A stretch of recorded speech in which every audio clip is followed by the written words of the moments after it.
go right back into it. We'll splice her together. Well, I guess you could play the intro. I don't give a fuck, dude. Do whatever you want. Do whatever you want. I don't give a shit. All right, we're back. Nice. Okay. So yeah, I agree, man. Do what you say. If you tell somebody you're gonna pick up flyers for the band, pick up flyers for the band. If you tell a venue you're gonna fucking show up at 6 o'clock on Friday to hang posters to help promote the show, show up at fucking 6 o'clock and do that. Yeah. Even if they don't show up on time, it still says good on you that you did. Somebody notices that. Trust me. Somebody notices that. Literally what I was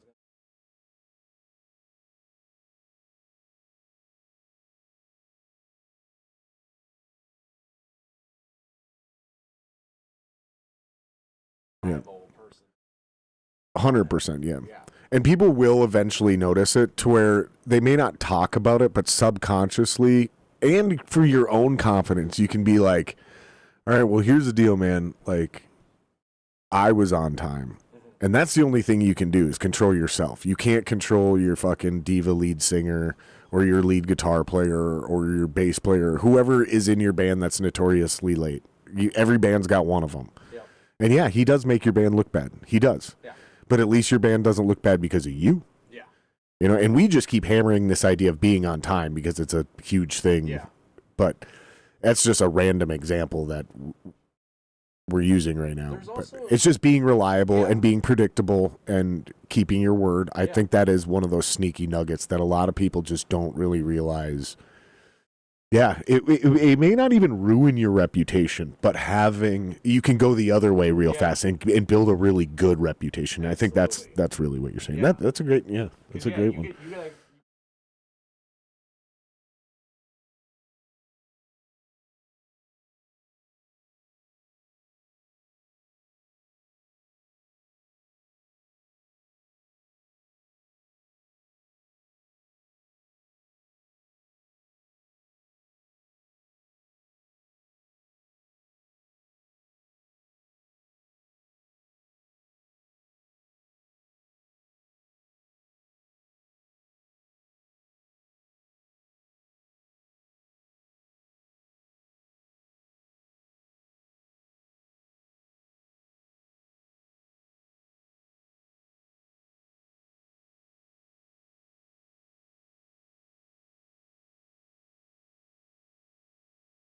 Yeah, and they're like... They're from Europe?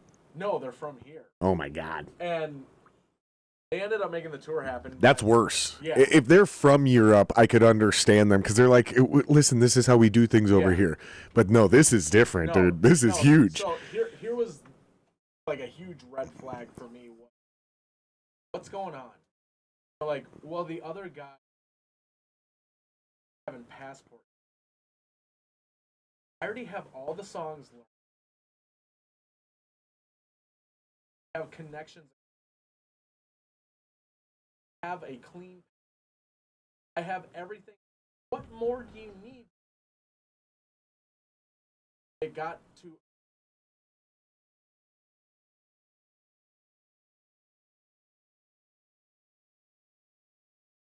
Now I'm gonna.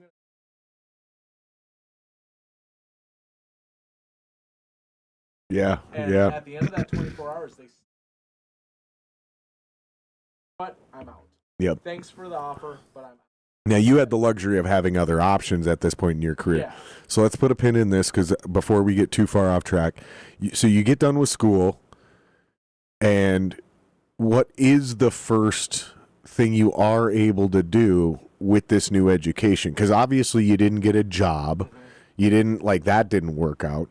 So I'm assuming your first thing you got was either joining a band or starting your first band coming out of the school. So you're 18, 19? No, because this is kind of college-esque. Yeah, so you're probably 20. I was 20. Yeah, okay.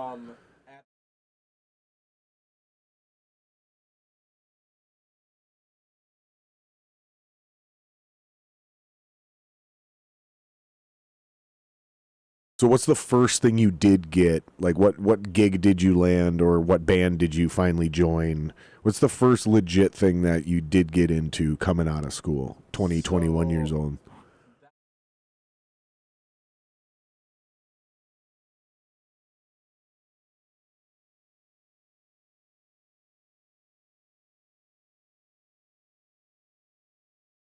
Sounds gay. I'm just kidding. Well, it was female fronted. She had more of this like kind of like she had an opera background. I know what you're trying to do. I'll do it for you. You don't say anything. She was classically trained. Yes. Which means in the real rock and roll world, she can't sing. She couldn't sing. She might have been good in an opera, in a theater, maybe. But it does not work in this ever. We can move on. I don't want you to talk poorly about your former bands or former band members, but we've all heard this. When a female singer walks in and says she's classically trained, going forward, this is how confident I am. If I'm ever in a situation where we're auditioning vocalists, I don't care what instrument I play. Yeah. If she walks in and says, I'm classically trained, I'm going to set my instrument down and walk out and be like, you guys got this one. I'm going to go take a shit.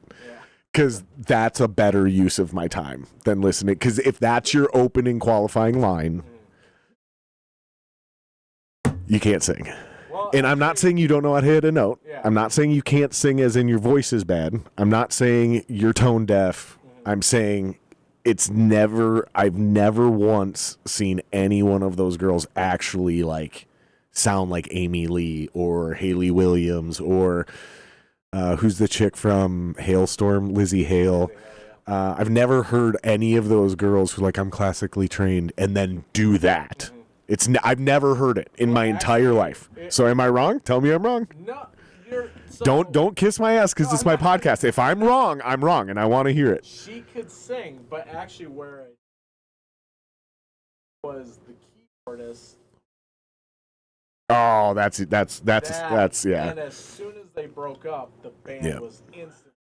Yep. And that's where it was like, you said this from the get-go. It wasn't a good Yeah, idea, but yeah. you guys said you could handle it. Yep. So and it's always because one person falls in love and the other one doesn't. Yeah. It's different if they're just banging, right? And it's also different if they're both in love and they want to get married. Those can work. Yeah. But if one of them falls in love and the other one doesn't, dude, it's the worst. I don't know what.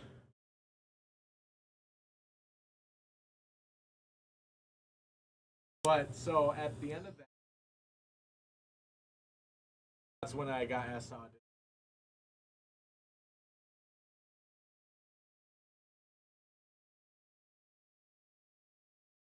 was still kind of wishing.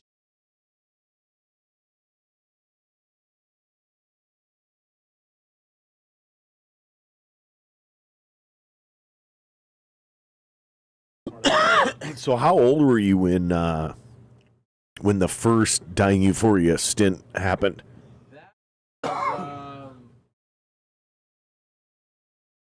Oh, wow. Okay. Yeah, I was like high school, fresh out of high school. Okay. Like, Okay.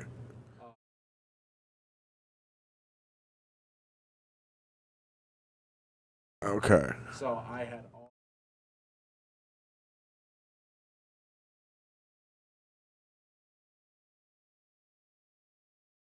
So you're quite a bit younger than me then. Yeah. I mean, not that much. Yeah. How old are you? 36. I was just going to say, I was just doing the math. I was like, well, it's not that much younger than me because I'm 41. Yeah. Man, you're almost old, dude. Do you feel it yet? No, honestly. Not yet. It'll hit you someday. The age, the number keeps going up, and I'm just like, no, I'm at this. That I would have. Well, you don't seem like you drink. I mean, you have a beer every once in a while. Yeah. You don't do drugs. Nope. That helps a lot. Yeah. It helps a lot, dude. Because when you get my age, dude, like I'll be sore tomorrow. I won't be like hungover. Yeah.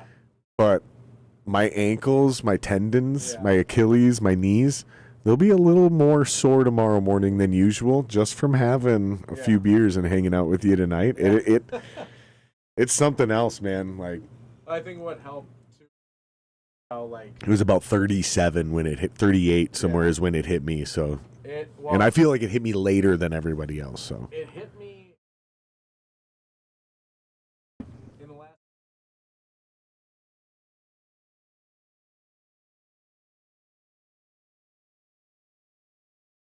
I was gonna say, dude. I thought you were a little bigger, a little chunkier, dude. I was a little thicker, a little thick boy, yeah. a little thick boy. God. What was your problem? Was it a specific type of food? Because obviously, as a drummer, let's get this out. Like, I don't ever want to hear about lazy, not exercising. The amount of calories burned while drumming, and I don't give a fuck if you're jazz drumming. Those, it's been proven, those micro movements, those guys that sit there and twitch their leg, that's burning fucking calories, bro. And the thinking, it's been proven, really smart people who sit there and do complex math problems burn an incredible amount of fucking calories just thinking. You're doing both those things playing drums. Then if you play rock or metal and you're actually getting into it, so you're practicing what I call performing. Music school calls performing it's all performing. For me, performing is like, no, you're practicing as if you're on stage. You're rehearsing. You're like going, I need to build my cardio now. Like, that's how I rehearse. I rehearse as if it's a show. So when the band comes over and we go through the set, guys start chirping between songs, I go, shut the fuck up. Like, the whole point of this isn't just to play the songs. It's to play the songs in 40 minutes with the shortest amount of break between songs. So when that happens at a show, because we're rushed for time, no one's out of shape. No one's out of breath. It pisses me off when guys don't get that. Because I think that's super obvious, right? Fuck, I forgot where I was going with this. Just like... So, like with drummers, especially, you got. Oh yeah, you're in shape. So, what was your Achilles how'd you get big? Was it sugar? Was it bread? Because it's not laziness. It's not exercising. Honestly, growing up, I was a stress eater. That was my drug. That was my vice. Was stress. So talking like, Okay. But here's the thing. Everybody thinks. No, he's at. Right. You think when we were eating frozen pizzas? That's not saying thing. It's just when you're working 6 days a week. Right. It's like we're popping in food. He didn't own the fucking restaurant. No. You know. Well, he was executive chef, so he pretty much.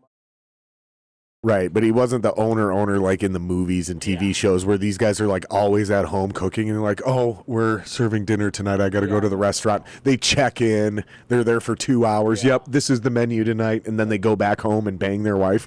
That's not how it really is. That's not how it really is. No, like a Michelin star. Yeah, but even then. It's just like literally, it's. I bet you their sink is just full of dishes because, like, that's the last thing they want to do. Yeah, or the garbage is full of paper plates. Literally. It's one of the two, But, so. I use only paper here. Yeah. That, and also, here, I don't know how it just, I'd wake up, I wouldn't eat. I wouldn't eat all. Then right entire days. And then pass out. Literally 500 calories. Like, oh, I'm eating.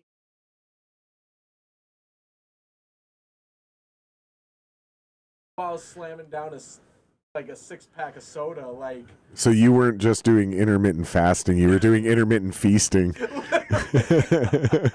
Literally, like it was. And here was the crazy thing, like. So I'm actually gonna.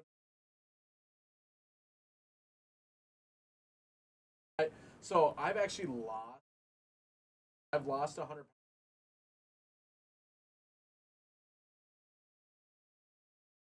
Sure, the yo-yo, that's super common. I hear about that a lot. Yep. It happened all changed. I'll never forget the date, and I'm going to do a full story. 7th of 20.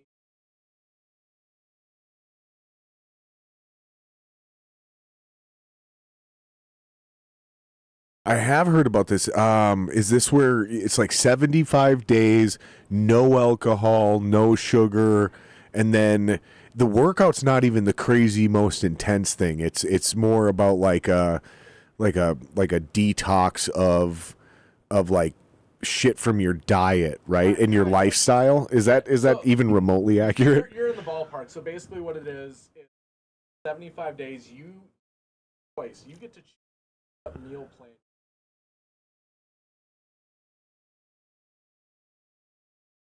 That just it always the carbs. Right. Like I feel better. Right. My carbs. That makes sense. Yeah. So it works for a lot of people, dude. Yeah. So I went keto.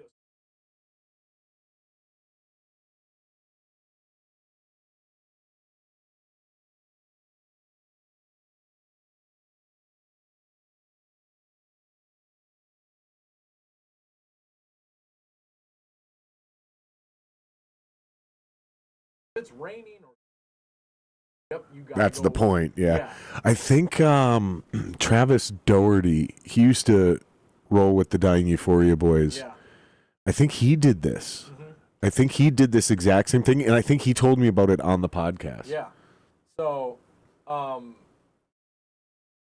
So now Palma's mic isn't working at all?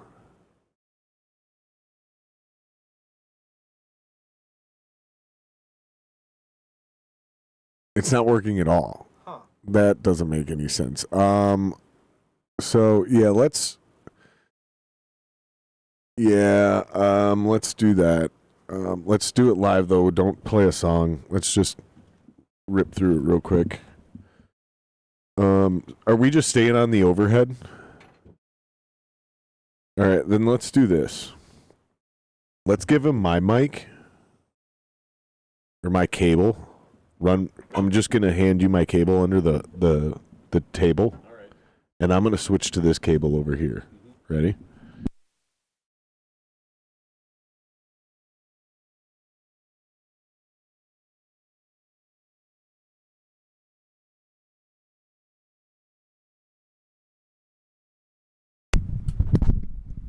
There's a small possibility. Oh, now I can't hear myself.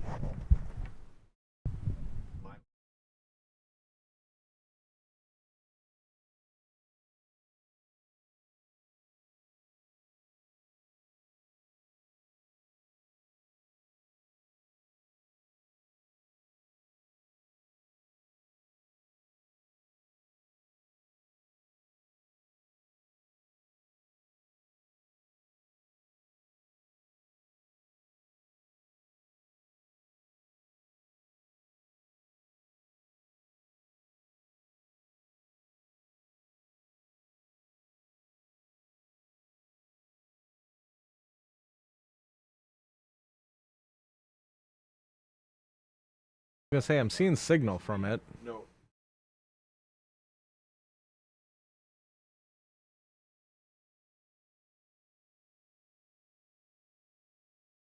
There. So I might have been live.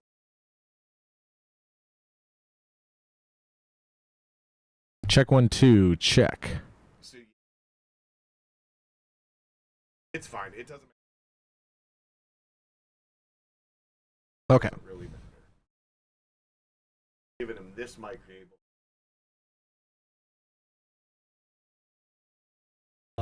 Yeah. So just make sure it's coming through in OBS.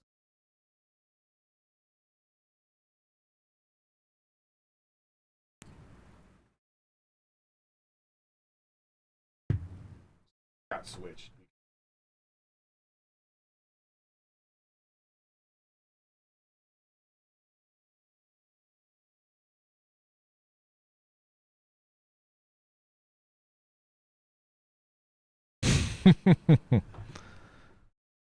So what We were talking about the 75 hard.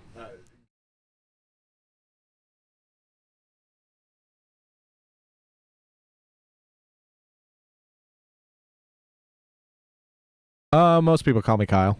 Yep. Yeah, yep, the South Park guy. Hey, Kyle. Man, I never hear the end of that. You ever get a lot of drywall jokes? Dude, drywall and Monster Energy, and I don't drink any of that, and dirt bikes, and You used to drink it. well, no, so I still Red Bull guy? no, I That's a funny stereotype. okay, I will say, like, when I was like 16, I would. Mic working, guys?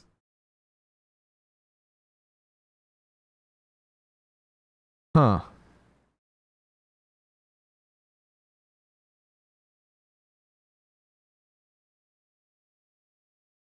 Have him. Check 1 2. Okay, so go to.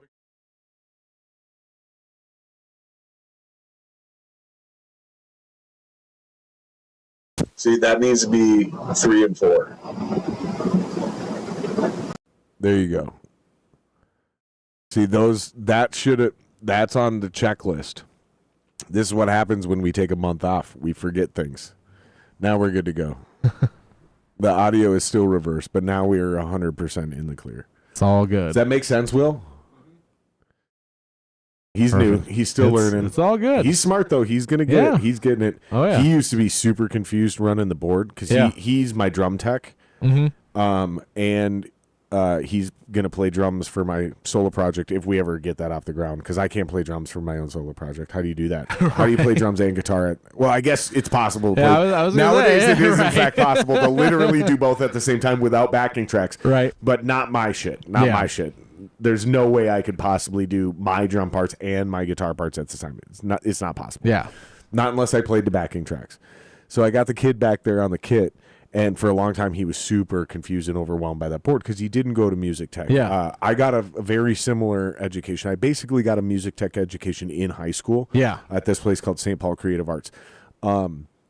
So I can just jump on any audio or video equipment Yeah. of any type of technology, and just because all of it kind of works the same. Yeah. It's all of it is really truly still based off of how an old mixing board works. Mm-hmm. There's no other way around it. Yeah. All the DAWs were all designed off of an old school mixing board. Yeah. They just changed some terminology and they changed the way you route something. Mm-hmm. So it's just learning the nuances of this thing versus that. I mean, this is true in Pro Tools versus Logic Yeah. versus Ableton, right? For the listeners who are trying to figure out what the fuck I'm saying. Yeah.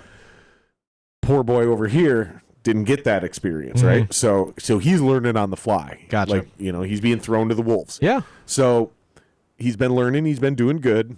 He's competent and he can do it when I go, hey, do this. He's Yep. like, okay, I got it. But I can see the insecurity and the indecisiveness. However, we had to rearrange and clean a little bit. Mm-hmm. So we tore everything down and I was like, learning moment. Yeah. You're going to set the whole thing up. And I mean, like, literally plug the cables in. Yeah. By the time he got done, I was like, so you feel more comfortable? He goes, that thing makes way more sense now. You know what I mean? Like once Yep. you have to go through this, Yep. and that's what we paid for. Yeah. Well, I didn't pay for it. It was a high school thing, but you did. I paid for it. But that's what we pay for is like, put me through the ropes of the experience of Yeah. actually setting this shit up. Yep.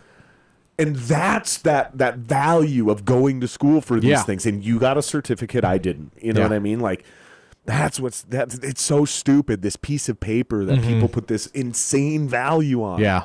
And it's like, so I went into debt. And so now I'm more valuable in the job force than this guy who was way smarter than me that Right. learned it all On his and own, yeah. didn't have to go into Yeah. debt. Like, how am I? That doesn't make sense. Yeah. It's like, we all suffer the same, bro. Like he has it too easy, you know. Right. Like I don't get it. So Yeah. So, anyways, so what the fuck were we talking about? We were talking about the 75 hard and like the night that changed my life. Yeah. So you went keto. You chose to go Yeah. keto. But what was So what was actually, the night? the night, I'll never forget it. It was, so I was talking to my buddy about the 75 hard program, and he was like, dude, you should do this. He's like 30 days in, and he's like, how he's doing better mentally from it. And I was just like, I don't know, man. And so I usually take a late night shower. Sometimes I'll take a bath. That night I took a bath. I got I got stuck in the tub. Oh, because you were so fat? I was so big, and Bro, that's gotta be embarrassing. and I couldn't lift myself out. I didn't have the muscle strength. So I literally now you're wearing a hoodie on a back black drop. And we're not in the direct cam, so I don't know if you're a totally normal sized guy right now. Yeah, thank you. Just to put this in perspective for especially for the listeners that don't understand like who's sitting or crying. If you're watching on YouTube, that's one thing, but you're a totally normal sized guy right now. You're wearing a hoodie, so it's a little hard to tell, but you're a totally normal sized human being right now. Thank you. That night, April 7th, 2023, I weighed 365 pounds. And today I weigh 240. So I lost 125 pounds. You're still 240? Yeah. Wow. I am 6'1". So there's the height. That makes me feel so small. And then I have a pretty broader structure, but like this hoodie, this is a size large hoodie. This is the first. The fact that there's a 60-pound difference between us is disturbing. I hold muscle pretty well. Like, you're a thick boy. You're a thick boy. But 240, fuck, man. Yeah. That's dude, you're 6'1", 240, bro. Yep. Dude, that's NFL linebacker size. I'm not even fucking around. Yeah. Like, there's legitimate. Look it up. Yeah. Average NFL linebacker size and weight. Google this. I'm telling you, it's like 6'2", 230. And there's plenty of guys that are 5'11", 239 to 240 pounds. Little linebackers. Size and weight. 270. Just put size and weight. Oh, there it was. There it was. No, just there. 6'2", 240. Exactly what I said, dude. Exactly what I said, bro. Give me some props. Are you a football guy? Not as much as I used to be. Dude, wrap your head around this. Your size. Yeah. This is why when I go, I could play in the NFL. Yeah. I could have. I really could have. And they go, dude, do you understand how big these guys are? And I go, do you understand how big these guys are? Because I don't think you understand how big. Some of these guys are giants. I wouldn't be competing against offensive and defensive linemen. I would have been a safety. I was 6 feet tall. I'm 180 pounds. Put me in the NFL gym. I'm going to put on another 10 or 15 in muscle.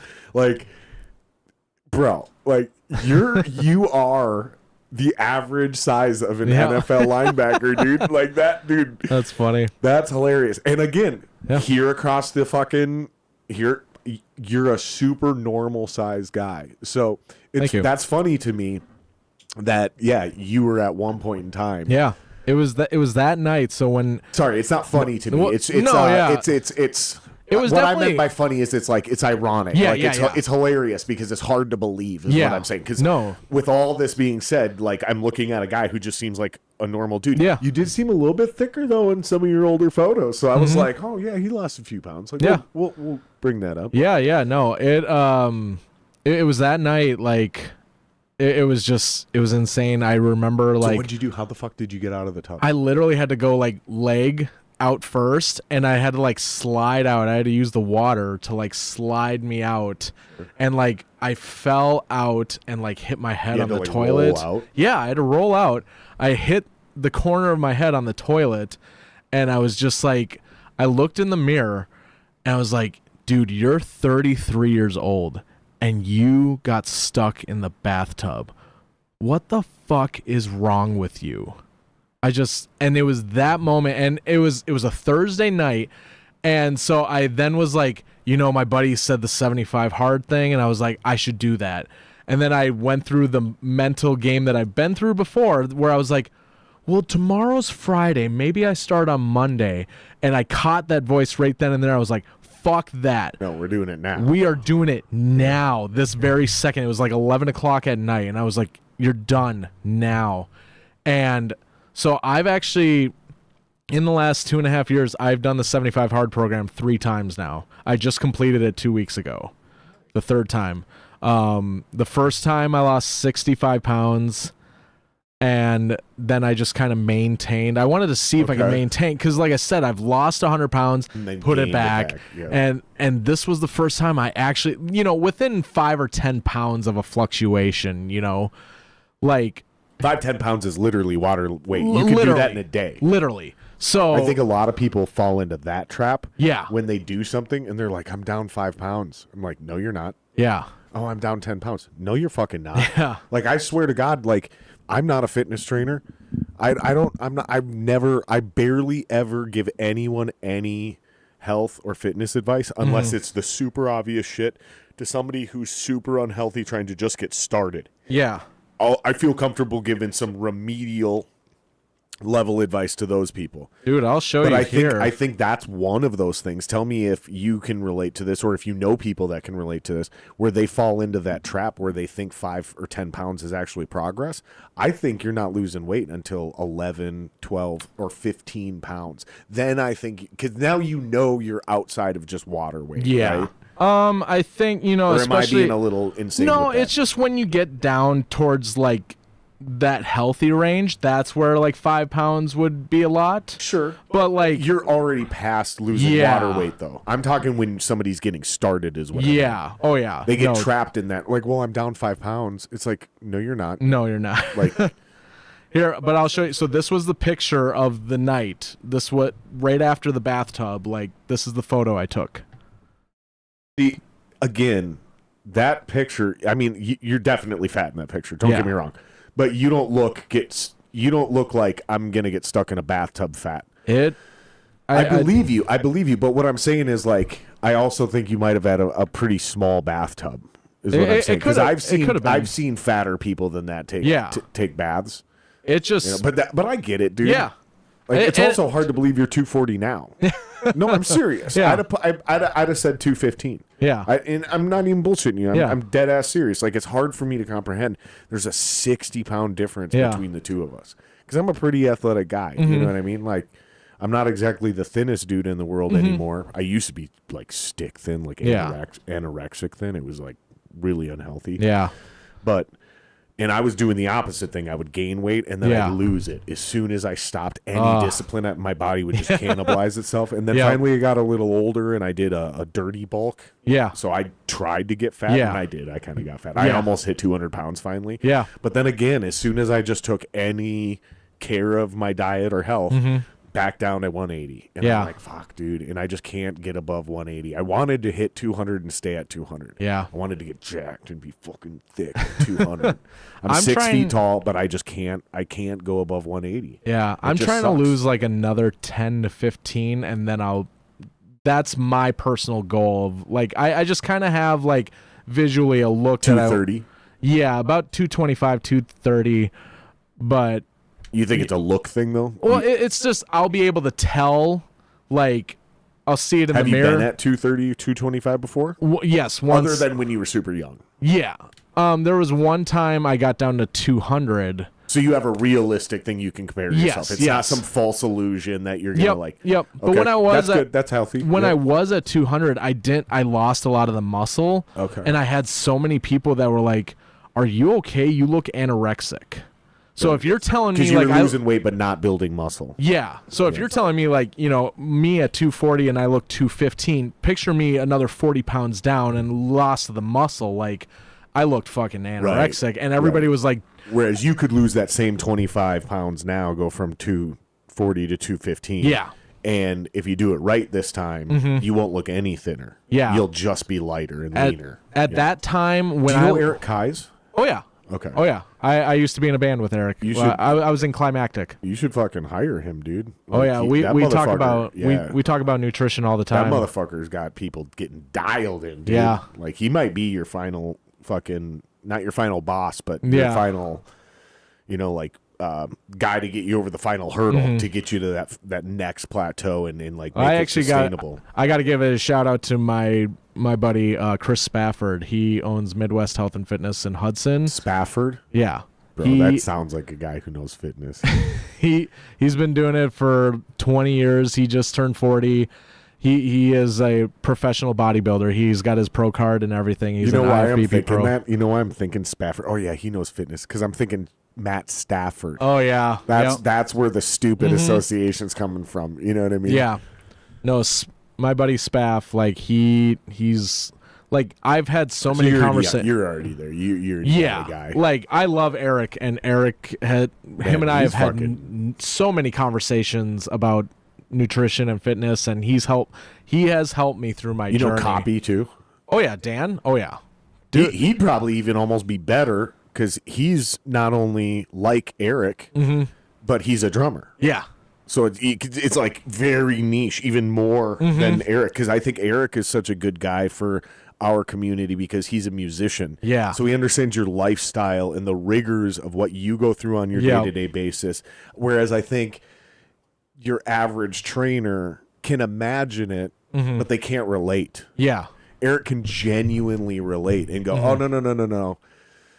Anybody can read you stay up late, you do this, but I know what it feels like. Yeah. I know this is what you need. This is how you get around that specific. And then again, Dan is just one step further because you're a drummer. yeah. And plus, my best friend Trent Lagerman, he drums. Oh, yeah. Drums for Vanilla Ice. Yep. He's a personal trainer too. So like, I'm surrounded by amazing musicians and personal trainers. Is that the dude who thought I called him out on the podcast? There was somebody, and his name was Trent. I don't know if it was him, but there was somebody who was watching the podcast, and they said something in the comments, and I had read it, but I had heard it from like 4 other people before and after that. And I was referencing somebody I knew personally, because I don't actually know Trent at all. And it came up on the podcast, and I was like, oh, yeah. You know, and I know people want me to get more into, like, practice routines and shit. Like, but, dude, here's the thing. I'm not interested in that. So, like, that's why I'm not having that conversation on my podcast. I'm sorry. Yeah. If that's what you want, go find another podcast. Dude, and I don't know if it was him, but it was definitely one of those two. Yeah. Because there's 2 Trents in town that are very similar. Drummers, career-wise. Yeah. Like... And one of them was like, oh, so you called me out on your podcast. And it was like, dude, that was a legit coincidence. I forgot I forgot you were even one of the people. But once his name popped up, I was like, I do remember you had mentioned that because it's a small podcast. Yeah. Of course I remember that. But you're not the guy I was referencing because you're not the only guy who made that complaint. Yeah. You know, I was talking about my buddy. Well, I don't even know if I want to name him, but because he came on the podcast later. Yeah. You know what I mean? So it was like I was literally talking about my friend who later came on the podcast. So I didn't call you out, dude. It was a weird coincidence. If anything, it just means your complaint was more valid. You know what I mean? Because you're not the only one making it. Yeah. And I addressed it and just said, hey, man, here's the thing. Which now I care a little bit more about practice routines because I'm back to drumming. So I'm kind of curious, like, what do you do? Which I'm still not that much because it's kind of all the same shit. You know, like guys practice and warm up routines. It's kind of all the same. Yeah. We kind of all do the same or similar shit.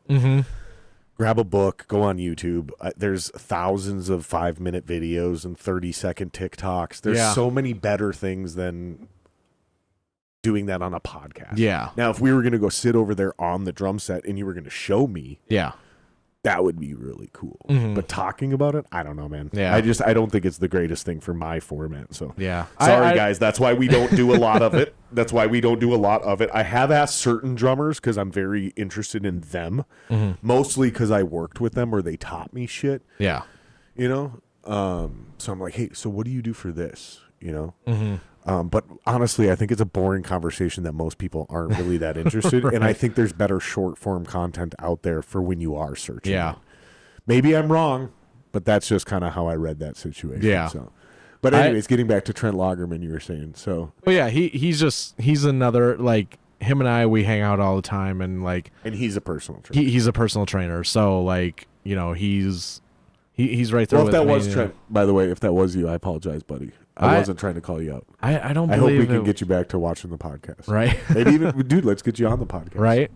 I don't think it would have been him, like, but you never know. But Trent's such an awesome dude. I love that dude. The thing I love about him is, you know, he finally got his shot. He's, you know, touring with Vanilla Ice now, and he's been doing it for almost 8 years. Sure that is him, dude. And I'm pretty sure it's the same guy. So I apologize. But he now, like, he sees I'm in an area he once was in, so he brings me out to shows all the time, and he helps me network and everything, and he's That's getting awesome, me. dude. And like, because he told me, he's like, you're one of the hardest working drummers I know, and he's like, I want to help you get into the network. Right. I want to help you get your shot.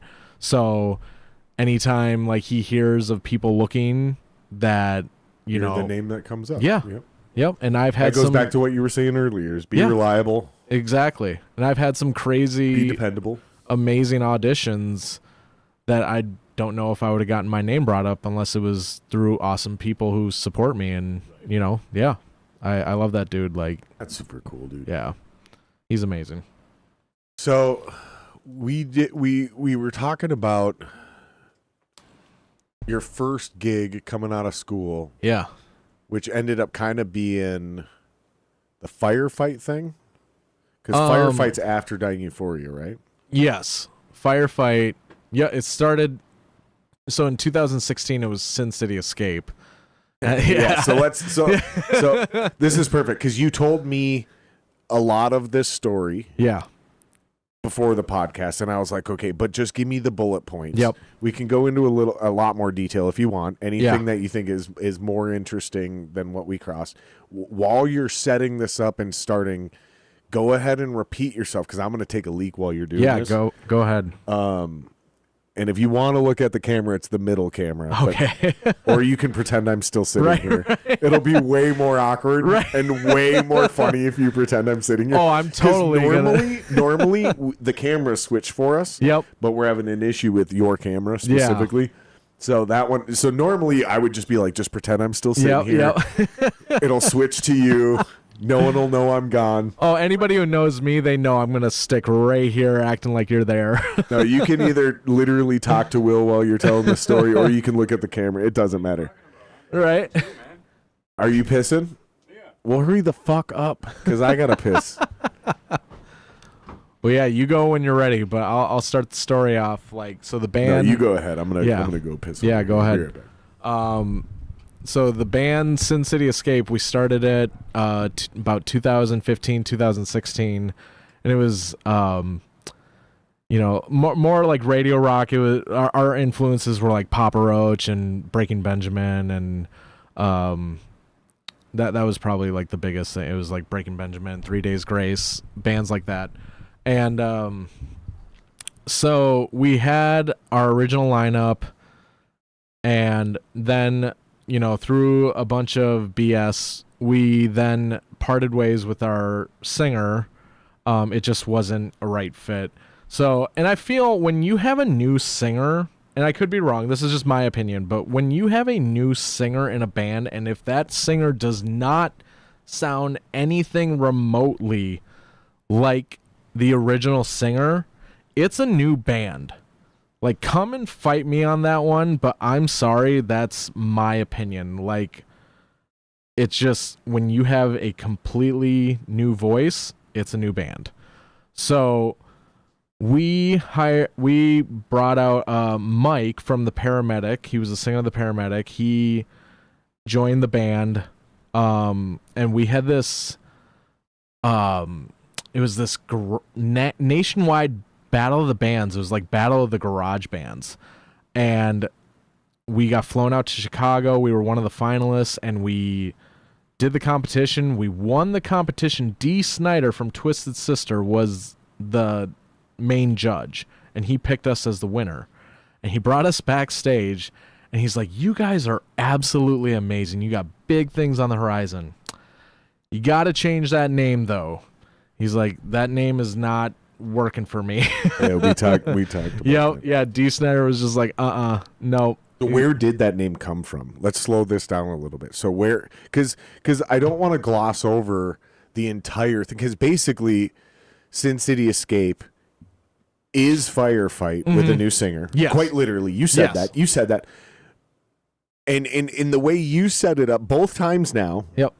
originally before the podcast and this time, you it's interesting. This is a psychological thing. Yeah. And I don't know why you're doing it, because I don't know you well enough. I don't know your history well enough. If we were really close friends, I'd be like, here's what you're doing and why. Yeah. I can only tell you what you're doing. Yeah. So every time so far, twice in a row, you've Yep. told this story. You keep prefacing this thing before everything else that it's a new singer. We had to change the name.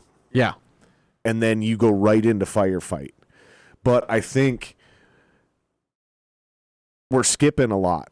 Because clearly... I was getting to that. Okay. Because that's what I'm saying. That's where I want to pause and slow down. Yeah. Because like Sin City Escape, like where did that name even come from, first of all? Because it is a terrible band name. Yeah. But it's terrible for ironic reasons. Because it's actually a pretty good band name for some reasons. Yeah. And again, we talked about this before the podcast. Yeah. It is easy to remember. Yep. You hear it once, Sin City Escape. Because Yep. it reminds me of Escape from New York. Boom, got it in my head. But this time... That's kind of what it was. From what I recall, like it was Brandon was the lead singer, and he came up with the name. And like Quiet Drive, Brandon? no, that was a drummer. Never mind. Brandon Zastrow was his name. I think his previous band was Crashing Daylight. I think I don't remember, to be honest. But That's a cliche band name. yeah, That's a good one, but Yeah. only if it was the first of its kind. right. If it was at the end of that genre, then it's Yeah. a really bad band name. You know what I'm saying, right? Yeah. I think that was the name of the band. I could be completely wrong, but Like if After the Burial was a band that got named now, yeah, you'd be like, dude, it's too late. right. You see what I'm saying? Yep. But it came out Yeah. at the right time. It was Yeah. like, cool band name. Yep. So he came up with the name because it was more or less like he was building a story of like being this person who grew up in Sin City and led this life of, just what people do in Vegas and like, Okay, dumb. like, Okay, okay. but that's And what then he was he left building. the band. Ooh, we kicked him out. Fair. He- So he- he's no longer in the band. Okay. Yep. So we kept the name going because we already had this fan base. Yep. Like 93X was playing us, like all this stuff, like all these great things were happening with the band. So we kept the name, and that's when we won the contest. And D. Snyder was like, "You got to The change the band name." name sucks. Yeah, and we're like, of all people to tell us, we're gonna take his word for it. Had anybody planted that seed before that? We had a few people. We had a few people that were like, Credible people or just people? Because friends and family are both, Yeah. Mm-hmm. both sometimes very credible and sometimes not credible at I all. don't think we had enough credible names, and that was definitely the most credible source, like right off the bat. Not even like a good friend though. Them like, dude, you guys are awesome, but that fucking name is retarded. It no was, one. It was. We could have. I you didn't didn't hear have one it. Jared Singer in your life.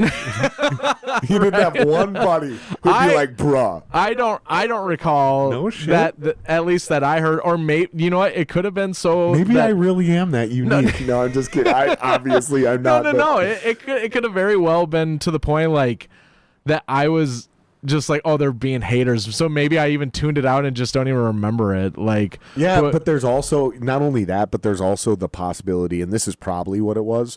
Tell me if I'm wrong, but because this would be my attitude. It's Yeah. like, well, it's too late. This is who we are. You know what I mean? kind of like, and that was the whole Like thing. you It's don't like change your football team name mid-season. You Yeah. know what I mean? Like it, we're in it. and that was kind of the thing. It's like, well, we're being played on the radio. There's We nobody have- else with the name. Yeah, it's we not like have we're in a record legal labels battle. looking at us. We have this fan base. We have people buying our merchandise left and right. Like, clearly we're doing something right. So, and we always reverted back to Five Finger Death Punch. Like, there was an interview with Zoltan. Everybody was like, what's with the name? And he's like, oh, I know it's a terrible name. But at the end of the day, you remember it. Right. You know? And that's what I said. So that's why I thought Sin Yeah. City Escape was a good. So we had this and I'll Yeah. do the quick version of it. But like, so there's like rule, and you know this because you did the marketing stuff, Yeah. right? So there's like cliche rules of marketing for what makes a great name, and one of the phrases used in marketing, and not for you, for the Yeah. listeners to catch them up, is one of the phrases used is be generic. Right now, this is actually better for like a corporate brand, right? Like a Costco. Yeah. Costco is so fucking generic, it works. Yeah. Walmart, Kmart, Target. These things are so generic, they mean nothing. McDonald's. He actually talked about that in that movie at the Yeah. end. Yep. He said, oh, McDonald's, it could mean anything. It's whatever you want it to Yeah. be. You remember that scene Yep. at the end of the movie? Yep. So that is true. Yeah.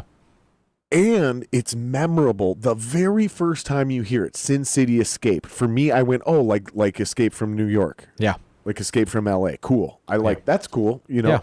Yeah. But at the same time, It it's was terrible. But the reason it's terrible is kind of those same rules. Yeah. It's 3 words. It's long. It's going to be hard to stylize into a logo. Yeah. It doesn't like you don't immediately see merch in your head. You know, it's not good. It's not easy to brand, I guess is kind of what I'm saying. So you guys go the other way. Yep. So D. Snyder told us change the name. We did. And, you know, after the contest, we got to record we recorded a few songs with Johnny K. And even he was on the same page. He's like, you should change the name. And then we got picked up by a label. We got signed by Silent Majority Records. Let's slow down a little bit there. So what is it like? So how old are you at this point? This was 2017. Yeah, 2017. 27. 28. Yeah. Okay. Interesting age. Okay, so you're 27, 28. Yep. You've done the Minneapolis local scene gauntlet, what I would call it, Yeah. which I think is still to this day a great proving ground. As long as you're fucking with the right people. Yeah. It is a great boot camp. Yeah. You were in Dying Euphoria. So you were with a band that I was in. So I can certify and say I know for a fact that when it at least came to playing shows the right way and being like real performers, real rock stars on stage, I can be like, that band at least philosophically knew what the fuck they were doing. Yeah. So we call that the rub in sports, where sometimes you lose to somebody who's better than you, and it either breaks you or they rub off on you, and you become great after that. Yep. If you handled yourself correctly, especially after I was in that band, because before I was in that band, it was a different thing. Yeah. After I was in that band, we kind of made it a real professional band. Like we were doing shit. Yep. Like things were happening, right? So if you handled yourself properly, which I know you did, I'm just saying metaphorically, you would have gotten the rub from that band, right? So now you're like, okay, I've had a little brush with touring. I've opened for some nationals. Like, I've been on stage with guys like Jeremy and guys like Rain, so I kind of see 2 different sides of the performing spectrum. You know, I've got Tim running around as well. Yep. You've been in some other local things as well. You went to your music school. Yep. So now you've got chops as well. So you've got you've got kind of equity now, right? So what is it like? Because a lot of people can relate to that. Most of us, in fact, can relate to that part of your career. But this thing we're talking about right now, and then we got signed to a label. Okay, take me through that, because a lot of us can't relate to that, especially in the younger age bracket, 26, 27, 28 years old. So how do you guys is it directly from winning that battle of the bands you get attention on you? How does getting the record deal even start? How does that come up? The record deal actually started, I think that winning that contest helped like sweeten the pot of like. So being good came first. Yes, because we were hitting the ground hard on not only just shows and tours, but like we were cold calling and cold emailing radio stations. I had a notebook of like we were scoping out the top 5 to 10 rock radio stations in every single state, and we were like trying to find like who's the radio director, who do we contact, and we would just send emails, and I had literally a certain hour of every day that I'm like, okay, this is email time, where I just go and email, and I literally would email the same person until they responded every single day or every other day. No shit. Oh yeah, So nothing. So from when I came up, nothing has changed at this point. No. It's the same formula. It's the same game plan. And where did you learn this strategy from? That was from Brooks. Because he was getting us on. Here was the biggest. Do you know where Brooks learned it from? Is this something that was taught when you went to a music school? No. Or is this something you learned because you had a buddy who was more successful? Is this something you guys learned because you had a family member who used to do it? Like, where does this idea and strategy come from for a guy who's never done it before, or a band who's never done it before? Brooks took from his job. He's in sales. And he was like, we're doing things that nobody else is doing. And we were getting on these like shows and tours, and everybody's like, how are you guys opening up for Godsmack? How are you? You're close enough to that, but turn that mic over. Okay. There you go. That's fine. Yeah. Yeah. There you go. Oh, That's. I see what's happening. that's why. Okay. Here, Okay, now I get it. Yeah, you just put it back where it was. There we go. Now I get it. Now I totally get it, dude. I'm sorry, bro. you're good. I was like, dude, it just keeps turning, and I was like, I gotta say something. I'm sorry, bro. You're good. So Brooks schooled you. Yeah. And had Brooks shown some sort of success in his personal sales career that made you already go, well, okay, this makes sense to apply this strategy to our band? Well, he went ahead and just started doing it on his own. Oh, and it was already working. Yeah, because Okay, and then you just joined in. Yeah, our first So lead show. by example again. Yeah, our first show we got. Actions, not words. It's all about actions, not words. Seriously, when people understand leadership, stop talking. Yeah. Do the thing. Yeah. And then people will buy in. Dude, our third show as a band, as Sin City Escape, our third show was opening for Theory of a Dead Man. And who else was on that bill? It was Theory of a Dead Man, Blackstone Cherry, and Four non-blondes. No, I'm just kidding. 3 Pill Morning. I'm just kidding. Yeah, I knew three. I remember that bill. I remember. And that actually, bill. Trent was in the band at that time. I remember. But that bill, it was Theory of a Dead Man at the Myth nightclub. That was our third show as a band. That's crazy. And we're now, playing. granted, but it's not really your third show as musicians. No. So just but as again, Sin City Escape, because it a was, lot of people missed that whole first chunk of that podcast. Because apparently, one of our mics wasn't working at one point or another. So that's the thing, is like the success from that, or I'm sorry, the success that led up to that. So Brooks was obviously in something else that had worked before that as well. Yeah. This probably wasn't his first band. No. So you guys had succeeded and failed in other bands at other levels. And then what you're doing is, Jeremy and I used to joke about calling it a super group, because that's what we always used to, like fucking the old throwback LA thing. Yeah. It's like, but we're not, none of us are super. So like, but I got what he was saying. It's like, we're going to take the best parts of these other bands and try to form a new band. Yeah. And that is a good idea. I think it works best when the third or fourth iteration of that happens. Yeah. Right? Because now you've got guys who've succeeded and failed at essentially launching different versions of the same business over and over again. Yeah. And now you truly have a culmination of guys, the cream of the crop, so to speak, Yep. and not necessarily the best musicians, not necessarily the best songwriters, not necessarily the best marketers or performers, but you have the guys who haven't quit and have adapted, and they've learned how to highlight their skills and kind of throw their weaknesses to the so I can't blast beat. Well, then I shouldn't join a death metal band. Right. That kind of shit. You know what I mean? Like, oh, maybe I might be more of a rock drummer than a metal drummer. That kind of stuff. You know, like, oh, I'm not the best shredder in the world. Maybe I should be a rhythm guitar player. Yeah.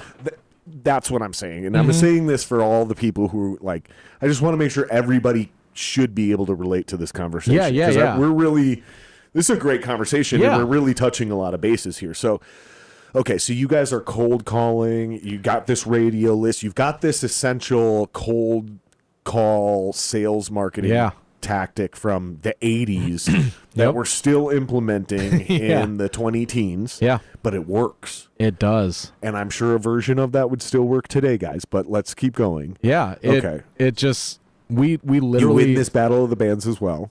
Yep. we won the Battle of the Bands, and you're doing tours, you're getting radio play. Yep. So everything's slowly starting to work. yeah, and so we ended up calling, like, now here's the part that's changed over the years.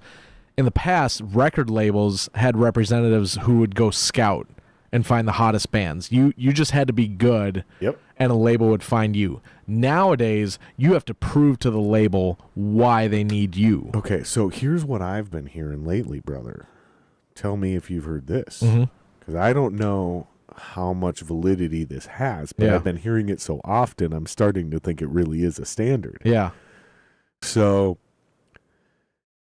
I've reached out to a few cats Yeah. for some opportunities we're definitely not ready for. Yeah. For this thing I'm drumming for. And I go, so what do I got to do? Like, what's the thing I got to do? You know, Yeah. like, because back in my day, if I could draw 300 people or 500 people to 7 different cities across the Midwest, like, we're the new big thing. Yeah. And he goes, okay. You need 10,000 subs or 10,000 followers on Instagram. Mm-hmm. It doesn't matter how many people your band actually draws to a show. What these people are looking for is 10,000 subscribers or followers. Sorry, I keep saying subscribers because I'm a YouTube guy. Yeah. You need 10,000 followers on Instagram. Arguably the most useless platform to actually convert people to ticket sales is Instagram. Yeah. Arguably the most worthless. Yeah. It makes me aware that you're doing a thing, but that's not what makes me convert.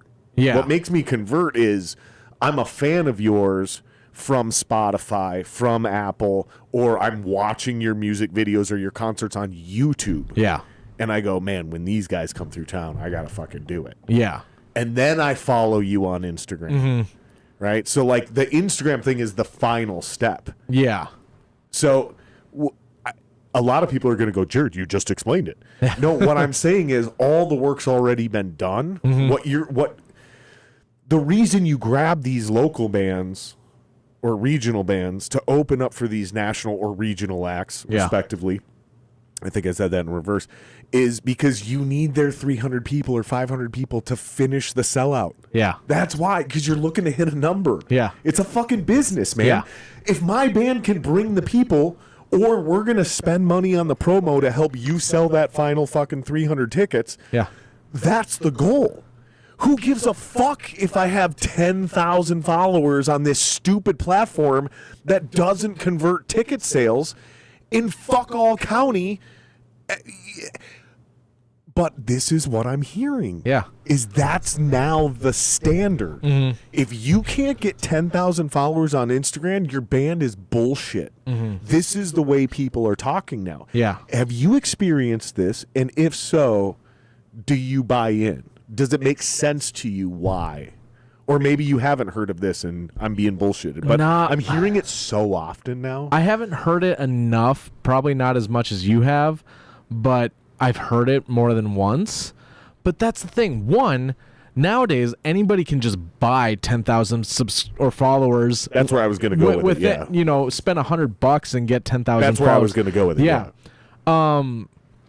I think it's all you're doing is telling me to cheat. Yeah. When you tell me to hit this arbitrary number, regardless of how many people I can actually bring to your show. Yeah. All you're doing is telling me to bot my account. Because, dude, what you just said, literally, that's how we got that Theory of a Dead Man show. No shit. So, no, it wasn't the Instagram thing. It was the ticket sales. Yeah. Brooks hit up the show promoter and was like, hey, is there by chance a 1 of 4 slot on this available on this bill? If we could guarantee 50 ticket sales, can we get a 1 of 4 slot? Sometimes that's all it takes. And the guy responds, can you guarantee 75? And without hesitation, we just said, yeah. Like, even if we had to pay it out of pocket. Right. Like, and do you know what we sold? Which that equates to, by the way, if people don't see where we're going with this is basically a pseudo buy-on. Yeah. And do you know what we did? We did almost 250. Right. And he instantly called us for any show at the Myth or Target Center that had an opening act available. And because he knew we could sell the tickets and finish out the job. Yep.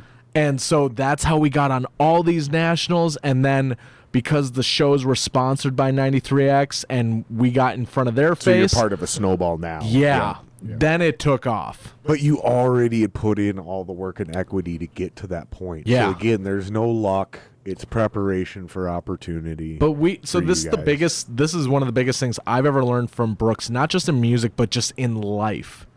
You don't get what you don't ask for.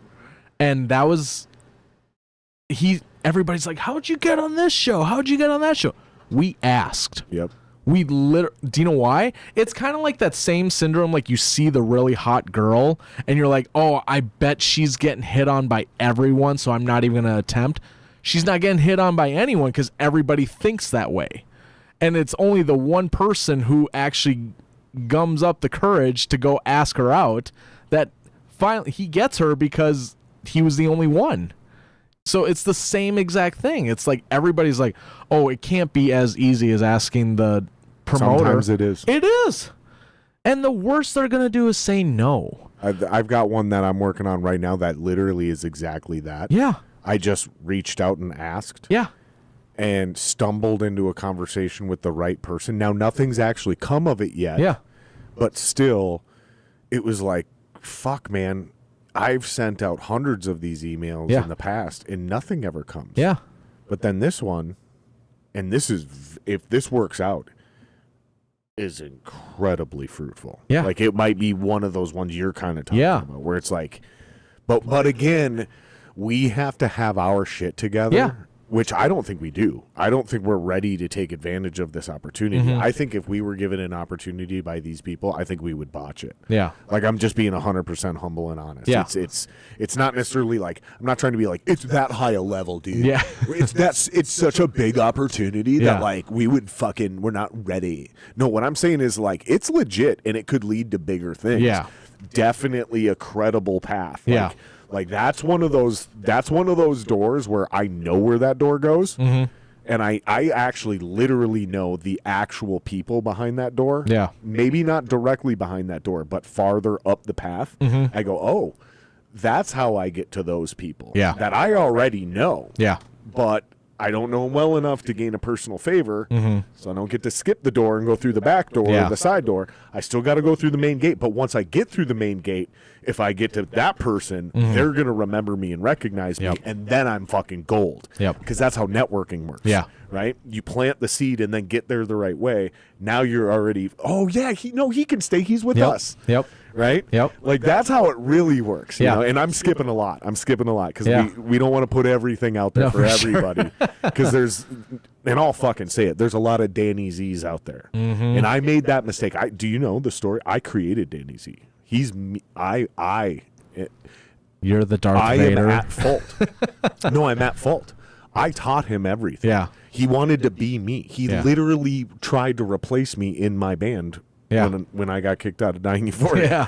Like, he literally, dude, it was weird. It was like single white female. It was. jeez. It was creepy. Yeah. It was really bad, dude. It was really Yeah. fucking weird. So, yeah, there's a lot of those guys out there. So we can't give everything out Yeah. on the podcast, but I want to put enough out there for people to be able to, if they really, it's like how, what's his name? You know, that Jesus guy. when he said, I speak in parables. Yeah. So for those who truly want to understand, will get it. Yeah. That's kind of the thing. Yeah. We'll put enough out there. You guys can put the puzzle together. Yeah.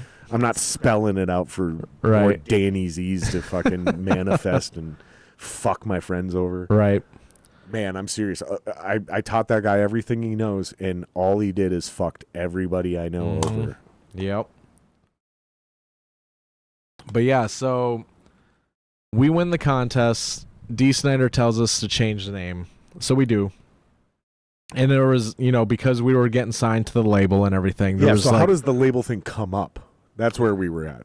oh yeah. So How do you get to the label? again, that Like, was another thing, like Brooks was reaching out to people. Brooks handled so you had a press kit, yeah. and what, you're just submitting it at? He was submitting it, but he would find people who he had mutual connections with, or like we had Right, we had some guys that again, like through these shows and everything we were doing that, and just reaching out through emails and radio and all this, we then built contacts at the CAA, like Creative Artists Agency, and then That's a big agency. yeah, it was huge, and we had like we became friends with one of the main guys. We were sending them merchandise who and in everything. the band was jerking people off? That's what everybody wants to know. Is right, how many, right. But no, was it your mouth or your hand? who says it wasn't both? No. Exactly. That's what we want to know, dude. That's what we're here for, dude. So who do you got to jerk off? Right. Is it one guy in the band who jerks everybody off? Does everybody in the band take turns? But the biggest thing, like I said, with Brooks, he would come up with ideas and ways of handling things that nobody else. He was thinking of questions that nobody else would think. He would, Would give us an example. Well, I get first just doing the shows, like reaching out to all the promoters and the radio stations, and like nobody else was doing that. Everybody was like, oh, we just book a show and try to build fans, and then hopefully that'll build the hype to where somebody hears something. It's like, no, we were contacting the people directly to the shows and be like, hey, do you have an opening spot? We'll take it, and we'll guarantee this many ticket sales. With the Creative Artists Agency, through the Theory of a Dead Man show, we got contacted by the Target Center, and they're like, hey, we need an opening act for Godsmack and Seether. And we ended up getting it, and we brought in ticket sales, and then there was a situation that some band won this like contest, and we got booted off the show.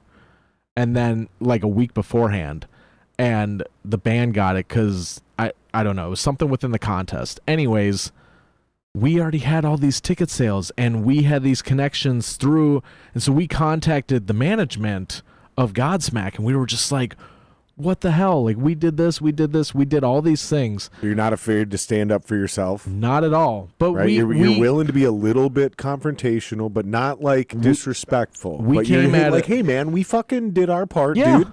We fucking honored our part of the agreement. We sold tickets. We fucking made you money, dude. Yep. We put our best foot forward. Yep. And we're getting dicked around by somebody who won a contest.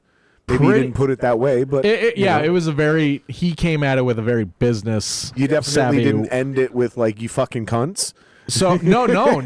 On the contrary, we were like, how can we set up another meeting to extend more shows?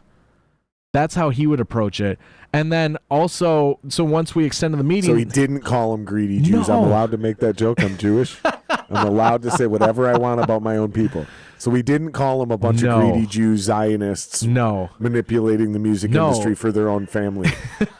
He didn't do that. No.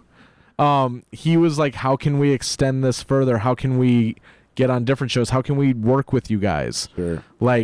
And then, dude, he should run for office. Dude, this guy should run for fucking office, dude. I'm not saying he's a good person. I'm not saying he would do good things. I'm saying he's very good at doing this, and he would immediately become president. Brooks, I hope you're watching. I say Brooks, this joke. if you want to come on the podcast, I'd love to have you on, dude. I say this. I will fuck with you a little bit, but it'll be fun. It'll be just like this. I great. literally say this joke every time because when people are like, Brooks is amazing, I always joke with, I'm like, yeah, I was a virgin when I first met him. And like, he Tiger Kinged me. He Tiger Kinged me. I always lead with that joke. I'm like, he's so like. That's a good joke, right? That's a really good joke. But literally, I feel like he can talk his way into any. But like, he's not a sly person or anything. He just. I know what you mean, though. I've been accused of the same thing, and I have pulled it off because I can turn it on and off. Yeah. The problem is I hate people. Yeah. And I'm obviously exaggerating, but the vast majority of people I can see through them, and I don't like most people because most people are super shitty. Mm-hmm.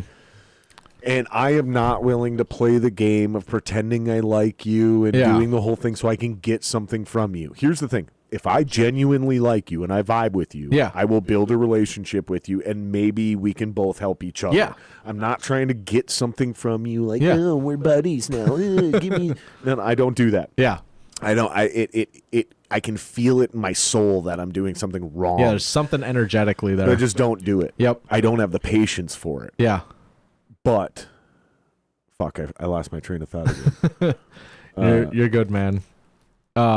Just talking about like how you just don't really vibe with people and Well, the politics of most people. I just can't do it. Oh, but yeah, that's the thing. Is I've been accused of that same thing. And when I turn it on, like when I'm feeling it, I do have my way. I do have this weird ability to charm my way into some uncanny scenarios where I've met people that I have no fucking business being in this room. And not only am I in the room, but people like me. Yeah. And I'm vibing. And at the end of the night, I'm exchanging numbers. Like some of the people I have in my phone, you'd be like, there's no way that's really... that's either a coincidental name or you just put that last name on that guy's first name. Right. There's a few of them. And I gotta... It sucks, too, because it's like... If you don't reach out like once or twice a year, you lose those contacts. Like you got to stay up. But if you call them too much, then now you're fucking. You see what I'm saying? Yep. And again, I don't like it. I fucking hate that game. That's exactly what I'm talking about right now. I hate it. Yeah. I fucking. Do I call them too much? Do I not call them? I gotta stay in their brain. I gotta, If it, because then otherwise, when it's been 7 years, I don't remember. These people are fucking. They meet a lot of people. Yeah. I mean, fuck, dude, I do a fucking podcast that's not even that fucking successful, and I meet a lot of people. Yeah. You know how many people know me that I don't know? Yeah. Like, Jesus Christ. And it's not from the podcast necessarily. It's from everything we're talking about. It's like, fuck, dude. People are like, you don't remember me? And I'm like, dude, we hung out for a week? Jesus Christ, I must have been drinking a lot that summer. Right. Fuck, dude, I don't remember this guy at all. Yeah.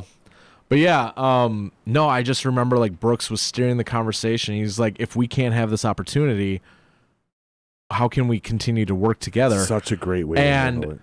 And run for office, Brooks. Yeah. And then at the very end of that, we're like, hey, by the way, we want to thank you for your time. Like, send us the address to the building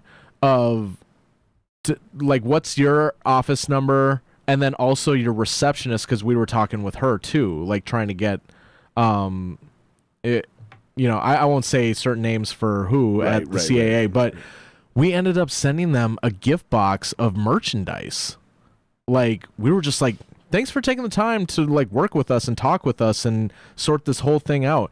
And that's how we built that relationship. And then it just kept going and going from there. So smooching and ass kissing. That's the lesson I'm hearing. No, it was like we were just like, we appreciate your time and we're building this connection with you. Like I'm obviously exaggerating. Yeah. But because it's like at the end of the day, they could have just been like, no, you guys aren't getting the show, piss off.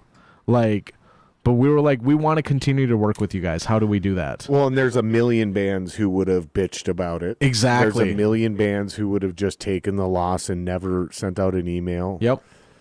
But Brooks was wise enough to go, hey, there's an opportunity here. I have an excuse to... He always found an opportunity in everything. And then the gift basket, they're like, who the fuck are these guys, man? This is a class act, man. Who is it? Fire fucking... Or what is it? Well, so it was Sin City Escape at the time. Yep. Escape from... what is their band name? Okay. Yeah. Who is it? Okay, give me the card. Yep. Okay. Sin City Escape. Okay, that's a stupid name. But you know what? I like the way these guys do business. Yeah. Give them a call. Yeah. So that's basically literally. And dude, we almost got a tour with Korn because of that. Wow. Like they managed Korn and they literally we were in talks of the tour never ended up happening, but so what are those talks like? Are they asking you like, are you prepared to do this? Do they ask you about like your gear, your transportation situation, your budget? When they start flirting with you and offering you or talking to you about a potential tour with a Korn, which I've never even flirted with that level, what are those conversations like? Because on the lower level that you do know about as well, the jobber level, all those those are the questions. Like, are you able? Do you have your own transportation? Do we have to pick you up? Do you have road cases? Like, and what they're really asking is, can you get on a plane? Yeah. Or do you have soft shells? Oh, then no, this guy is not ready. They want hard cases so they can throw you on a flight ready. I think it was more or less like we approached them saying, this is what we have, and we're ready to do this. No shit. Like Okay. we and that's kind of how I approach my things now. Like I have actually built out a resume that not only, so the first thing you see is a QR code to my link tree that shows every platform, and you get to decide like where to find my videos and all That's the other. your EPK. Yeah, I honestly, dude, that's kind of what I did with our band. I Yeah. just set up an elaborate link tree. Yep. I think it's honestly the best Yeah. way to do it now. Dude, my business card is my logo on the front and the QR code on the back. Yeah. That's it. And I'm like, you get to choose what platform you want to watch the videos on. But on there, I also list all my equipment, all my touring equipment, and like, so one section is basically my resume of who I've been with and how much years of experience I have in like international touring and all that stuff. And then the other part is pictures and lists of all my equipment. And what basically I'm like, guys, this is what I bring to the table. And if you need anything else that I don't have, I will go get it. Like I have so much equipment that I either haven't used in forever or haven't even ever used, but I'm the guy who has things in case nobody has them. You know, and that's the thing you want to be. You want to be that person. You want to be so prepared that. Do you? I mean, you're a drummer. You probably don't watch this channel. Have you heard of the channel Art of Guitar? No. Pretty big YouTube channel. He's got like 1 million subscribers. Yeah. Local guy. Yeah. His name's Mike. He came on the podcast actually. Okay. He did a whole video on, hey, you went to this audition and here's why you didn't get the job. Yeah. And he walks through like 6 scenarios. Well, this other guy has a PA. Yeah. This other guy's just really fun to hang out with. This other guy has an uncle who's an AR executive.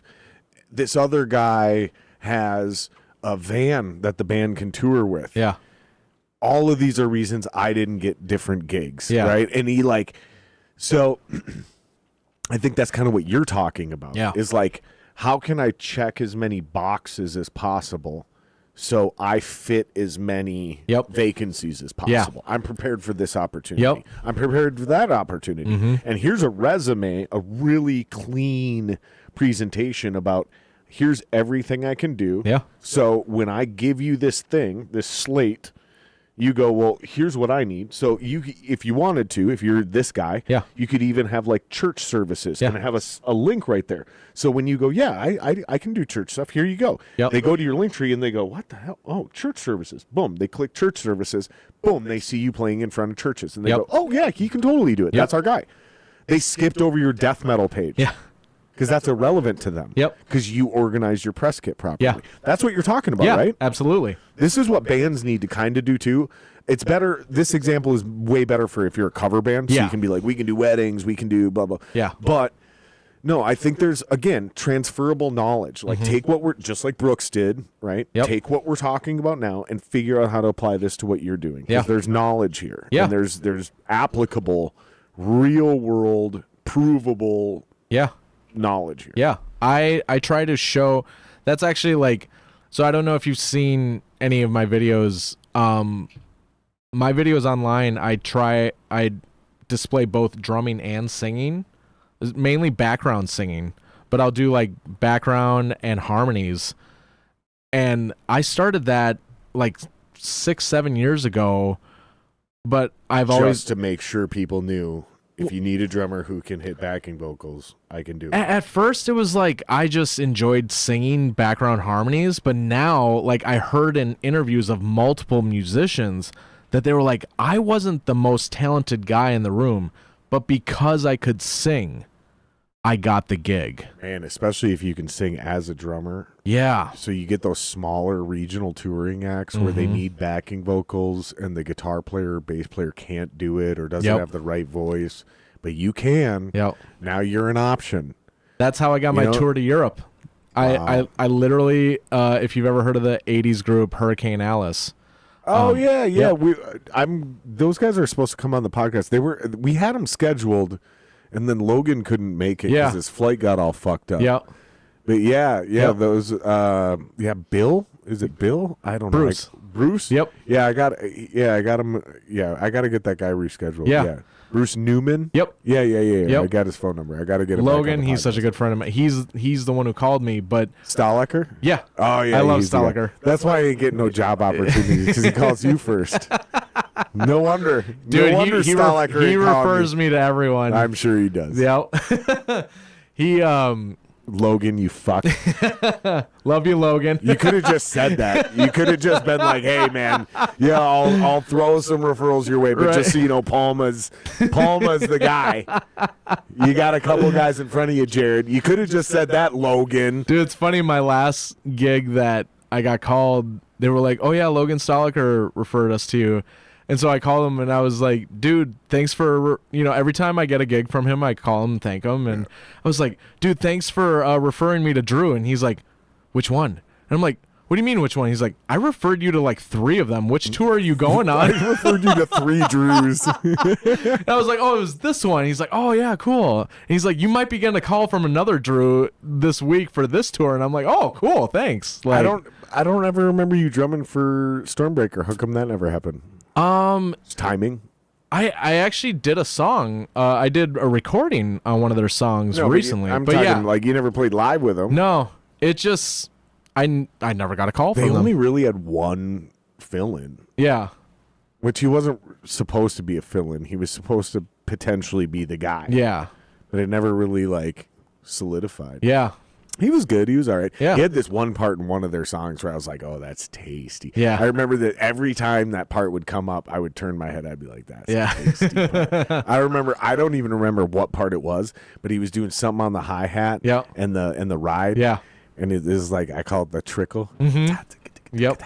And it was like, "Oh, that's crispy." Oh, yeah. That's fucking tasty For dude. sure. Yeah. Every single time he hit that part, I would turn my head and I'd watch him. I'd be like, "That's a good part." Yep. That's a good part. Definitely. That's fun when drummers do that. Oh, man. yeah. Like as a drummer. Yep. Like because I'm not the best drummer. I'm a good live drummer. I'm entertaining. I'm fun to watch. I'm definitely not who I used to be. Like I'm getting there. Yeah. I'm getting there. Actually, the last few shows, well, not the one in fucking Day Block. We headlined Yeah. our first show. The whole band shit the bed. It was Oh, no. hilarious. It was one of the worst shows I've ever played. Yeah. Personally, and in any band I've been in. Like Yeah. the whole band was just everything went wrong. Yeah. But outside of that show, the last several shows we played, it's like, oh, we're starting to hit some strides. Like, Yeah. I'm starting to become a real drummer again, you know? There you Like, go. I've been faking it for the last year and a half. Like, fuck, man, my left hand's bullshit. But I'm still not who I used to be, but I was definitely a good live drummer. I was a great entertainer because Yeah. I took my front man experience. And I just know how to do my job. Yeah. Because as a singer, you know, you're a little sensitive to when somebody overplays. Yeah. You know, not ego wise, but like you're supposed to fill these spaces. Yeah. and this guy's over here jacking off on his guitar, and or the drummer's fucking throwing extra fills in every bar. It's like, Yeah. Jesus Christ, dude, I'm supposed to be singing, and all I hear is it's like, shut the fuck up, dude. Yeah. Just play the fucking groove, bro. Let me fucking sing my part. Yeah. So I get it. So as a drummer, I don't do that. I never take That's another sneaky tip for young drummers. Don't overplay. Don't. I'll actually tell you straight from a pro. My buddy Brian Fraser Moore, he drums for Pink, and he's been with Ed Sheeran, Justin Timberlake, Janet Jackson, like you name it, he's been Yep. with them. And we were talking when he came in, he was in town on tour with Pink, and I went and hung out with him, and we were talking, you know, he's been kind of a coach to me too. He teaches me the inner workings of being a drummer at that level and what they're looking for. And he mentioned, he's like, don't overplay. You're going to get people like, now I'm throwing this name out there because this guy is out of this world, unbelievable. Devin Sticks Taylor. He's the drummer for Justin Bieber. Okay. Insane. Like, but I was told. Oh, wait a minute. Devin Taylor. Yeah, Sticks Taylor. He. I think I follow him on social media on one of the platforms. Yeah. Dude's insane. Younger guy, black dude? Yes. Yeah, I think I know who you're talking about. Out of this world, insane I drummer. think I know who you're talking about. But Brian told me. Will you pull him up so the viewers can see who we were talking Yeah. about? Brian Sticks Taylor. No, Devin Sticks Taylor. Devin's okay. Yep. I actually, now that I think I'm following somebody else. Yeah. But bring him up. No, that is him. Yep. That is him. Yeah. That's definitely him. Yeah. I definitely follow that guy on one of my socials. Yeah. Yeah, he's badass. Dude, he's insane. Yeah, that's definitely the guy. But Brian was telling me, so Yeah, I wish this dude, guys like this, every band I've ever been in, and I've always been very vocal about this. I was like, God, I wish we had a black drummer. Swear to God, guys like this are the exact epitome of why, in my heart of hearts, I think the best drummers in the world are black. I think there's just something they have at a different, because there's a bunch of these guys. And you take the greatest white drummers in the world, and every time I've got like 4 black drummers, I'll take over it. Yeah. And I don't care how awkward or weird this sounds. Black drummers are special. I don't care how racist that sounds. I'm not being racist. I'm saying like they're dude, they have something that, and this guy is a perfect example of that, where I'm like, fuck, dude, I wish I was black. So I bet if I was black, I'd be even better. So Brian was telling me, perfect case in point here. Here's a guy, Justin Bieber. It doesn't get any bigger and better. Right. Like, and this guy. And he's playing 4 on the floor. His gospel chops are out of this world. Yeah, those gospel drummers are out of this now. world. Look at the size of his kit too. Yeah. Scroll back up. That one right there. Yeah, the size of his kit. That's a big kit. Yeah. That's a huge kit. But now and Brian, he probably outside of his snare and his high tom, and maybe one, you can actually see how much he hits each drum. Yeah. But now Brian was telling me, so he got picked up by Usher because Justin wasn't touring. So Usher, and Brian was like, I know Usher's camp. He's like, I've worked for Usher. And he doesn't like it flashy. Devin is very flashy. And Justin lets him be flashy. Oh, really? Yes. I thought you were going the other way with that. No. Okay. So that's where he was talking. They started the tour, and Devin called up Brian, was like, dude, I need some tips on how to pull it back. And so he was asking for advice. And after the first day of the tour, he went back to his old ways and was being flashy as ever. And from what I heard, halfway through the tour, they brought in somebody else. No shit. Yeah. So that's the thing. Couldn't rein it in. That's where you have to know where, what parts you're allowed to be flashy on, and with which artist, and when to know to stick it into that pocket. So what do you call this? What's the shortest phrase or word? Because I have a phrase for this. What do you call this? Some guys would say playing in the pocket. What do you call it? What do you call it? What's the best way I can describe it? It's like the best way I would put it is you haven't coined a phrase for it though. I don't. It's more or less like knowing when to be flashy and knowing when. Yeah, but doing you what haven't the coined a phrase for it. Doing what the song calls for. That's the best way I can call it. Doing what the song calls for. In the pocket, doing what the song calls for. Some guys will say playing to the song. Yep. My phrase is learn how to fuck off. Yeah. No, and what I mean by that is fuck off, dude. It's not about you. Yeah. Let the fucking singer sing. Let the guitar player have his goddamn solo. Mm-hmm. Fuck off. Yeah. Play the fucking beat. There's certain guys that have called me flashy as a drummer. Yeah. And there's guys that have called me meat and potatoes. Mm-hmm. I'm not offended by either one Yeah. of those. I don't really give a fuck. I do what I do. Yeah. I either fit or I don't fit in my own creative space. Yeah. When I'm a jobber, on the other hand, Yeah. and that's kind of what we're talking about. Yeah. Is you better learn how to fuck off real fast. Yeah. Well, or if you're in a gospel situation, or playing for a band like a Dave Matthews. Yeah.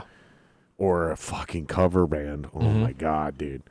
Okay, do a drum solo. I was like, wait, what? Yeah.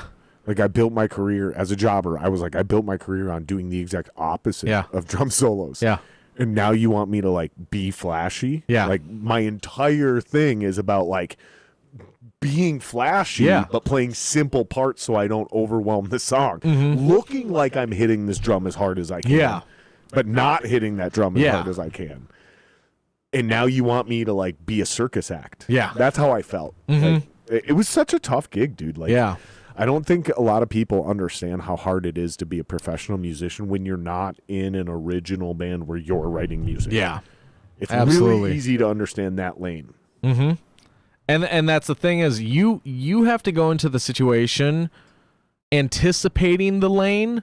Otherwise, they'll find somebody who will. Yeah, and I wasn't the best at that. I Yeah. wasn't bad at it, don't get me wrong, because I just kind of learned how to like be funny Yeah. and be charismatic. Yeah. And just be like, hey, man, whatever you need, you Yeah. know, I got you, you know, and then kind of figure it out on the Yeah. fly. I was a big, and this is honestly my professional career outside of music. Like Yeah. even when I get a job, like Yeah. a real job, I just have this uncanny repetitive scenario of being thrown to the wolves. Yeah. And being able to figure it out. Yeah. So I don't know if it's psychological and I seek those things out because I know I can survive Mm-hmm. Yeah. where others can't, or if it's just happenstance. Yeah. Because I don't have the formal education, so Yeah. I don't get brought through the front door. Yeah.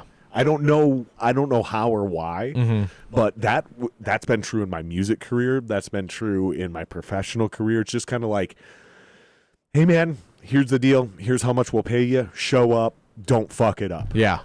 And then you better figure out on the fly what that means. Yeah. And it might mean one thing one tour and another thing another tour. Yep. And again, I didn't even do real tours as a jobber. I did legs of legs. Yeah.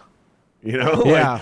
Like Yeah. I was at such a baby level of it. But again, even at my baby level of being a jobber, I got exposure to things where I was like, oh, this is how the whole industry works. Because when you get to a certain level, which you're at, and I kind of got to, you get like a periscope almost, where you get to see all the way to the top of the mountain very clearly, and you're like, oh, okay, this is how it works. Yeah. That's why I speak with such certainty about certain things, because I'm like, nah, man, like that ain't how it works, bro. Yeah. I know you think it works that way, because that's how the movies make it look, and but that's not really how it works. Like, it's a job, dude, and you got to fucking treat it like a job. You got to be a professional. Yep. Like, it doesn't mean you have to be perfect. Like, some guys are assholes, some guys are hard to work with, but their talent overwhelms it, or vice versa. Yeah. Sometimes they don't have the talent, but they're so fucking cool, and they pick shit up on the fly. Yep. Right? Like, Absolutely. be yourself. Yeah. Basically. Oh, absolutely. That's the biggest thing I tell because people. you can't fake it. No, you can't. People can. We say fake it till you make it, but that's what the band is supposed to do. Yeah. Not you as a person. No, like people. Don't be a fake person. People can sense and feel authenticity, and they can feel and sense through bullshit right away. When I used to say, shit, I'm just lucky to be here, the whole room would laugh. Yeah. And then, especially if I had a great night, Yeah. they'd be like, lucky to be here, huh? And I'd be like, yeah, I've tricked every single one of you into thinking I belong here. Right.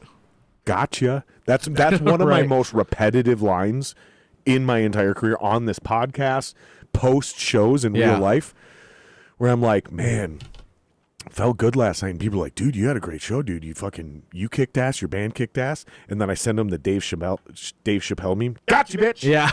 You know, because it's like I tricked you again. I tricked another person. Yep. I tricked another crowd. I tricked another group of people into thinking I'm actually a good musician. Yeah. Because I've learned how to cover up those deficiencies. You know, I'm not as good at it. Those deficiencies show themselves way too much. I'm like a drunk poker player. Right. Hey guys, what do you do with pocket aces? Right. Well, another thing I've learned over time, like I used to be that guy where, you know, I had like a stellar set, but I had one little fuck up, just one tiny little thing, and I let it ruin my whole night. Then everybody would be like, "Oh my god, you did amazing!" I was like, "No, on this song at 4 minutes and 3 seconds in, I fucking did this," and I let it ruin my. And How'd you get over it? So many people were like, Did you get over it? eventually I did. How? Everybody like was telling me like roll through the punches, and also don't point out to people that you fucked up. Because they don't know you fucked up. Yes. You know what did it for me? What's that? I heard live recordings back, knowing the fuck up was coming. Yeah. Listened for the fuck up, didn't hear the fuck up. And that's when all those people that you're talking about gained all the credibility. Yeah. Because I was like, I knew I fucked up. Yeah. Was waiting for the fuck up, and I didn't hear the fuck up. There's no way they heard the fuck up. Stop worrying about the fuck ups. Yeah. Dude, that's what it was. Yeah. I literally had to hear, and it wasn't just one; it was multiple. Yeah. And then I was like, "Oh!" And then it was reproven when we were recording our rehearsals. Yeah. I was live streaming them to a private YouTube channel, so nobody was able to watch them except us. Yeah. And again, I'm listening, and I'm like, I didn't hear the fuck up. Like, I know I fucked that. Yeah. I know I fucked that part up, Yeah. and it was bad. It was egregious. Yeah. Because in real time, as a drummer, tell me if you relate to this. Yeah. In real time, I know what it's supposed to sound like. Mm-hmm. But somehow, some way, my muscles and skills still produced a competent fill. Yeah. Oh, yeah. All the time. Not only do I hear a competent fill on playback, Yeah. but if you didn't know what the fill was supposed to be, you would never have a clue I fucked up. Yeah. So stop fucking worrying about it, dude. Dude, perfect example. When Sleep Token was in town, my buddy Rich is the lighting director, and so we went and hung out with him, and we're behind the lighting board watching this insane show. Like, that is one talented band, whether you like them or not. Dude, I'm slamming beers now, dude. Will you grab me another beer, Will? That is one insanely. That's how you know I'm having a good time. Right. I was literally gonna say that. I was like, must be having a good time. Like, if you're. I'm not even drunk. Yeah. I'm just fucking. I gotta piss like a racehorse. Yeah. So we're watching them like set up the show and everything, and then we're watching this insane show. Like, Rich is the fucking best at lights because my eyes are having a fucking orgasm watching the Sleep Token show. But two, if you know drummers, two is out of this world insane on the drums. That's his name too. That's what he goes by. Yep. Gay. Fucking get out of here. Oh, I'm so over this shit, dude. Tell me your name is James Lincoln. For fuck's sake, dude. Give me a Bob Smith. Right. You know, like fucking hell, man, dude. This is America, dude. I actually my name's too. Well, they're not from America. Fine, but this is America. Yeah. And I want a Bob fucking Smith. I admire. Give me a Kyle Palma. Right. I don't want a two. We already had Slipknot. You know what I mean? I don't need guys with But see, that's numbers. the thing. Everybody in Slipknot I'm eventually so gave over their identity away. Nobody. So did Kiss. Like, that's Yeah. what I'm saying. Like, stop. But Stop people- with the gimmick. But people, so far, with how technology Especially is if and you're social as good media, as they are. They don't need the gimmick. They would just be dope.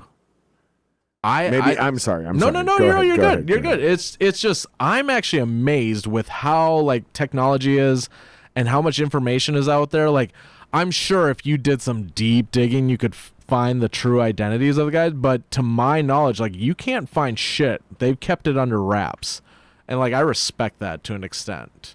Like I said.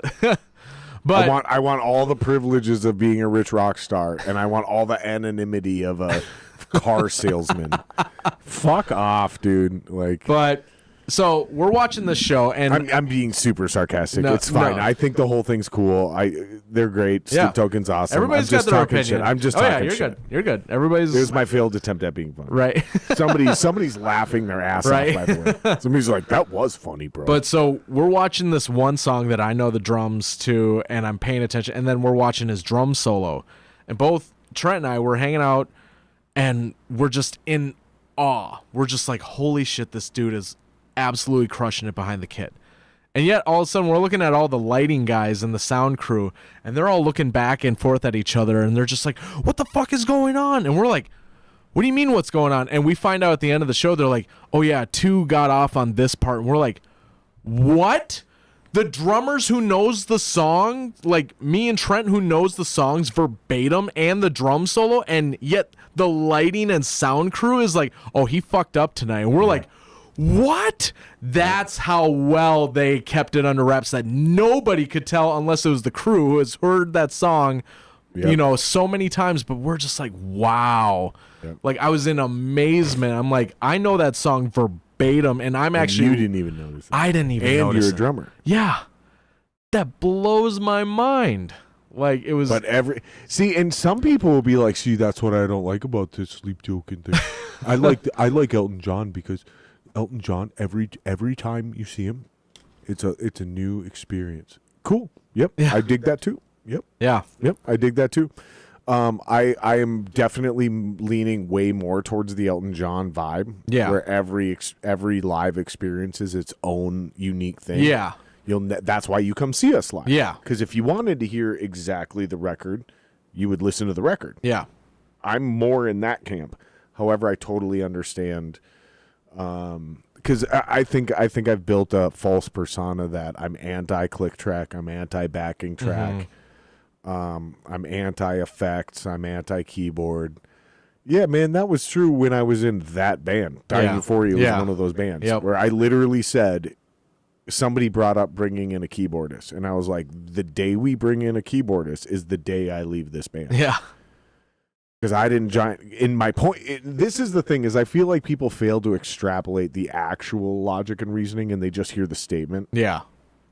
Because what I actually meant is, because I didn't join fucking Dying Euphoria to join a fucking band with keyboards. You know what I mean? Yeah. I joined a fucking rock and roll band. I joined a metal band. Like, we're here to fucking kick ass and take names. Yeah. Be badasses. And keyboards are gay. Like, this is what my attitude was at 24 or 26 or whatever it was. I was 23, whatever, however fucking old I was. Yeah. In Euphoria. But it was like, nah, fuck that, dude. I didn't, I'm a hard motherfucker, dude. Like, I grew up in the sticks, wrestling on a farm, and getting in fights and getting my ass kicked up there. And then I moved to the cities, started getting in fights and getting my ass kicked down here. Yeah. I ain't here for some pussy bullshit playing fucking keyboards. You want to be in one of them bands? Move to fucking Europe. That was my attitude, dude. Like, and I'm not saying I'm right or I was right. I'm just saying that was my attitude. Yeah. So fuck you. We're not fucking doing that shit. But man, did that attitude track today now? Yeah. Like, because even Wally, our mutual friend, was like, so did you get Jeremy or did you get Jared to play to a click track? Because there's like this reputation I refuse to play to a click track. Yeah. It's like, dude, I 100% can play to a click track. Yeah. I will play to a click track. But if you leave it up to me, I'm going to say no. Yeah. I don't want a click track. I'm actually... I got a really good meter. Yeah. And I like being able to bring up and slow down tempos as they're needed in a live show. Yeah. I mean, it doesn't mean I can't and I'm not willing. Yeah. I'm actually the opposite. With You Firefight, like it? I like it like...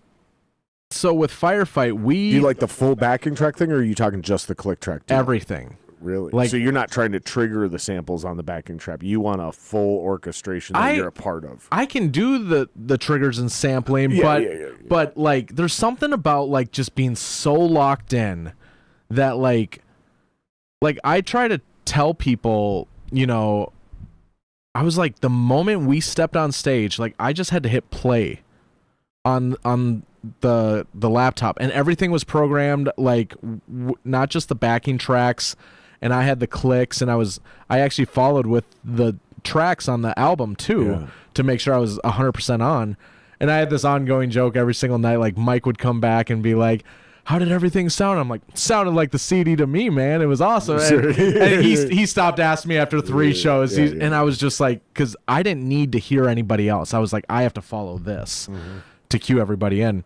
But we also had the lights programmed. We had like $5,000 lighting system that we had programmed in. I had lights in my drums. I had like everything. The moment we stepped on stage was a show. Yeah. And everything was timed out. And that's what you do in the big leagues too, is like rarely do you ever see these bands that like go in no clicks and no backing tracks and no, like, just kind of freeforming it. It is very rare. It's more rare as time goes on. Yes, absolutely. Like, you really literally have to go to a Metallica, to an Elton John, Van Halen, who's never going to perform again. Yeah. The Who. Yep. Slipknot. For sure, Slipknot. You really have to go back to a certain type of band, not genre, not age, a type of band where even when they do, because Metallica does play to backing tracks. Yeah. But they're triggered samples. Yeah. And the way they do them, and I think the I don't want to speed this up and put a bow on this conversation preemptively, but I think the end of this, the correct answer is a hybrid of the two. Yeah. Getting on and off the backing tracks, getting on and off a click track. Yep. So we start this song on a click, we start it with these backing tracks, or vice versa. Yeah. We start with nothing, and then we hit this pause. Boom, the tech hits the click. Mm-hmm. So you got to have a certain production value. You got to have a certain budget. You got to have a certain level of crew, both personnel-wise, tech-wise. The whole thing's got to kind of come together as a package in order for you to pull this off. Yeah. So where I came from was just a simple, low-budget, organic, hey, man, we're a rock and roll band, like, we're just getting up there to kick ass. Yeah. We're not trying to do this whole thing. And if we do this whole thing, it's because our performance is just that epic, right? We were trying to be that 80s analog band. That was always every band I've been a part of. That's what I'm saying is, like, I built this false premise that I'm anti those things. Yeah. That's not true. It was, I lean towards these things. And so I gravitate towards being in bands that lean towards those things. But when I have been in those, I've done it. I can do it. And it makes sense for the right productions, but it's always a bigger thing. There's something about there's those. Sorry, let me just finish this one sentence. Those local bands that do too much, and they're opening, and they're doing the backing tracks and the click, and it's like, dude, fuck off. It's a little pretentious. Yeah. I think that's kind of what more I'm getting at. I'm like, dude, you guys are just getting started. Like, stop.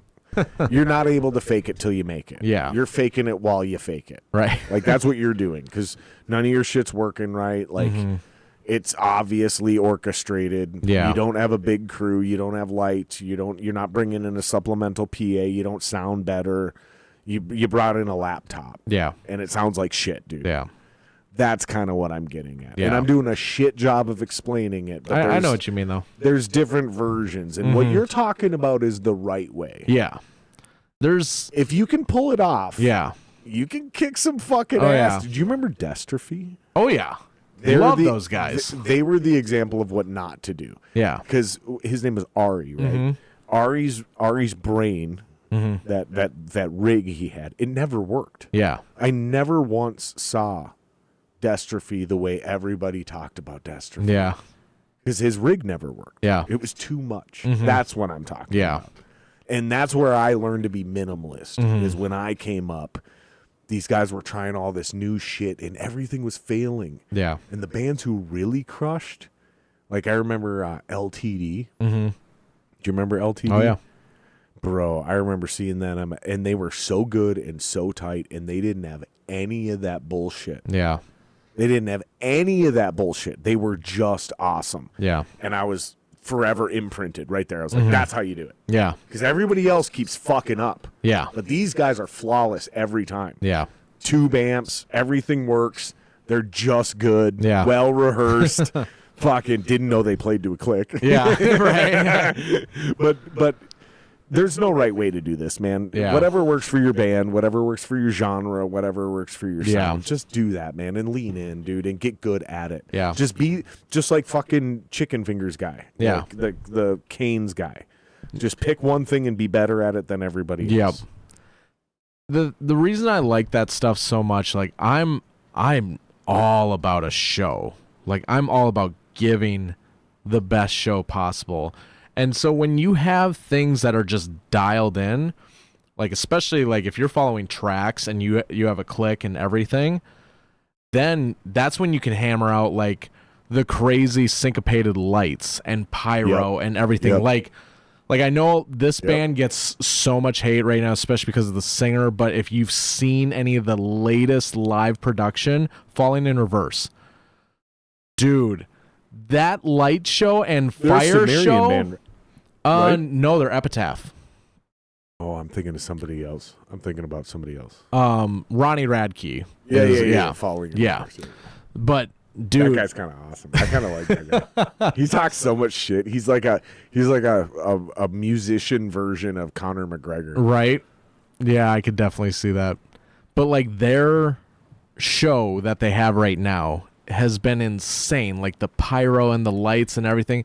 And it's like you couldn't get it that dialed in unless it was syncopated to tracks and everything like that. Or you have a Metallica level crew. Yeah.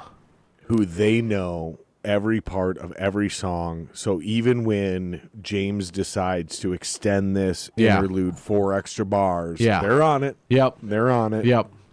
And that's what I meant earlier about like you have to have the production behind it. It's got to be synced. Yeah. I love seeing like just everything in line when it comes to the lights, the band. Like I'm even that guy, like I'm not going to say any bands because I do enjoy them and their work, but there are some bands where it's like I'll see the whole band except one member who's like getting into it. And that one member who's just standing there or just like playing nonchalant ruins it for me. Like I see every member, it could be even the drummer. The drummer's just kind of playing like a robot while the rest of the band is just headbanging all at the same time. Yep. Everything. And I'm like, dude, like, and that's just my opinion, but I'm like, you're ruining it for me.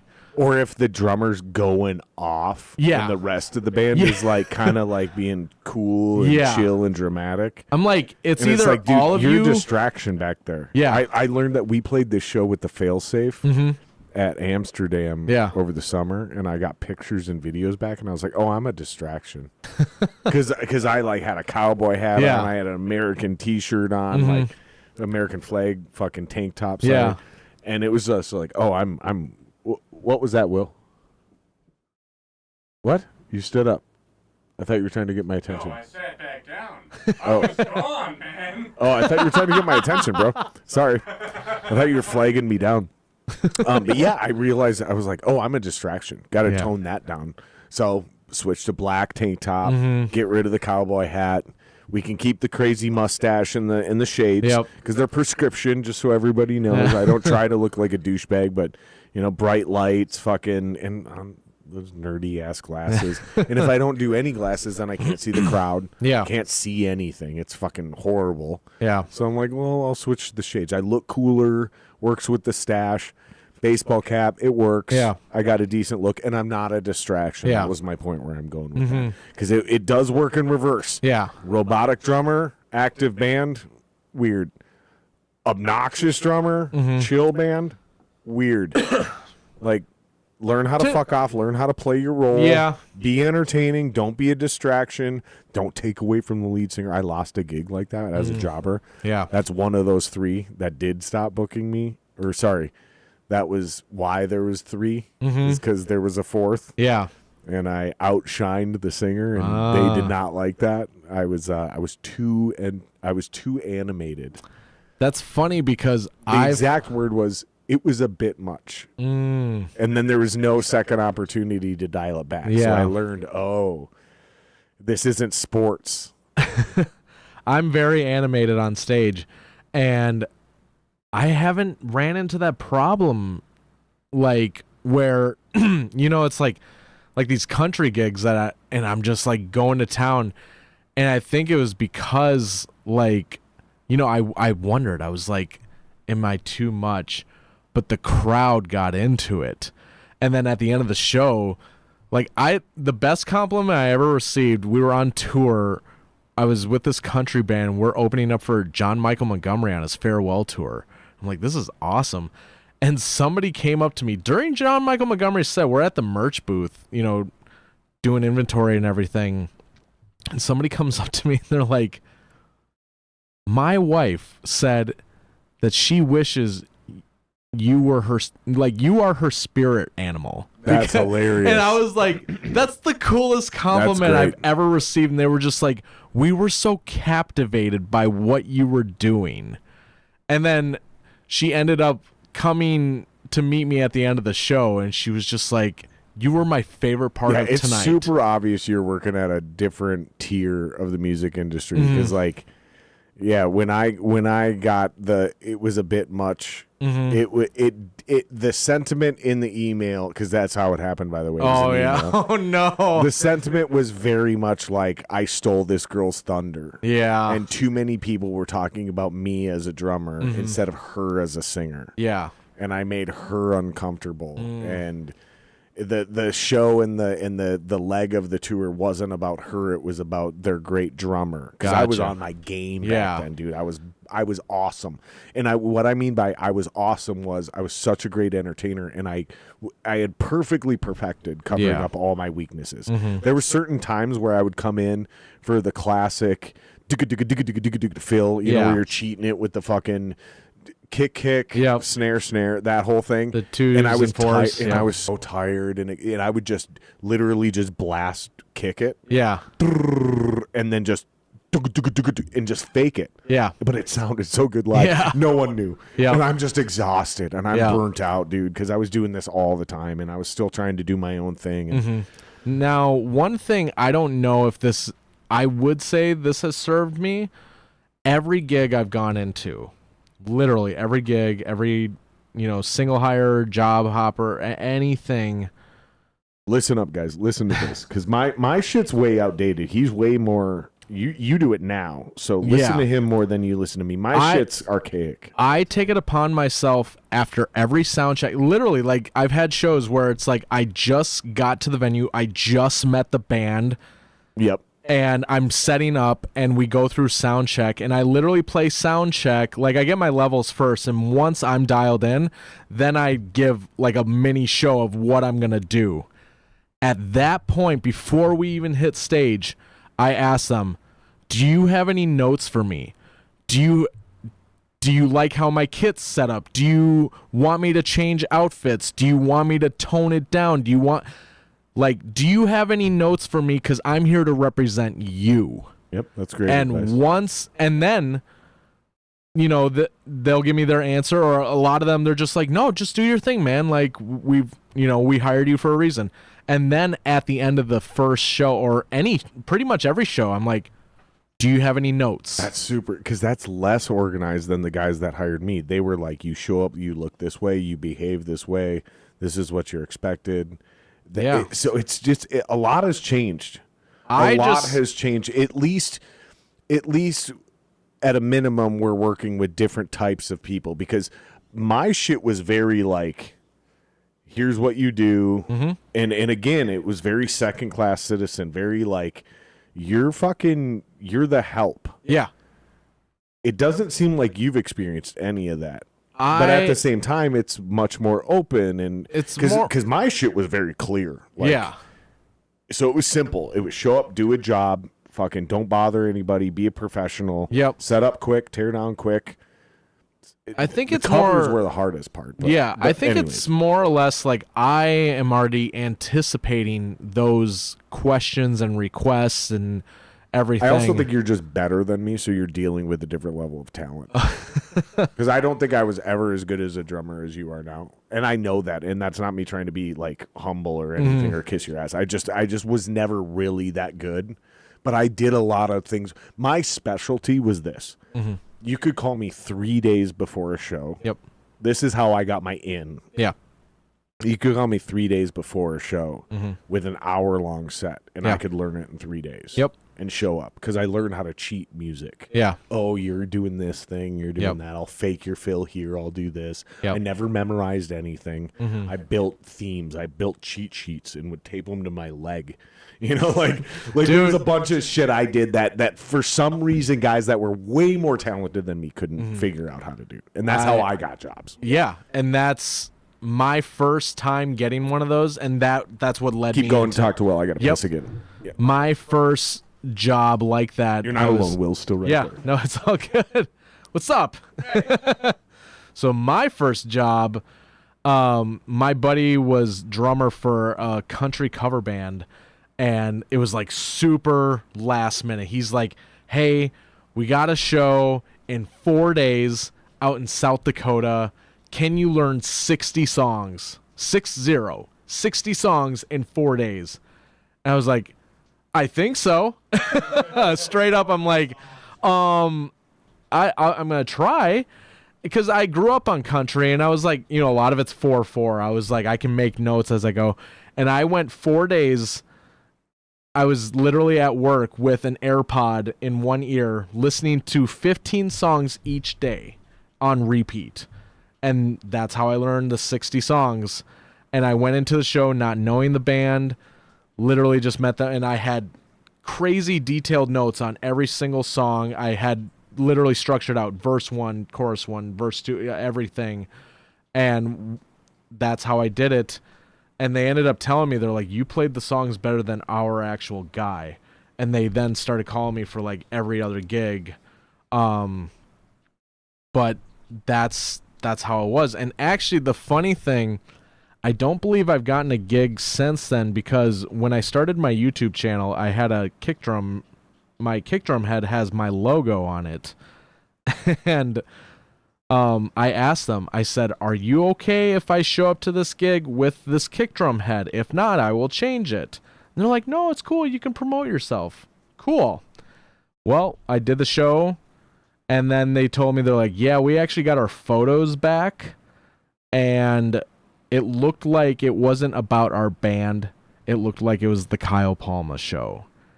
And I was like, yeah, I can understand that, but I did ask you in advance. And they're like, yeah, and just for future reference, don't just have a plain kick drum head. And I was So like, that's a great example of what I asked you earlier, one of those weird nuggets that you either did right or didn't do right. Mm-hmm. That's one you didn't even know you fucked up, even though you asked in advance. That's one of those things where some people would have known in it, because I would have been like, no, dude, take that off there, because you're going to be a distraction. Yeah. That's what I was talking about earlier. You're going to be a distraction. Yep. It's not about you.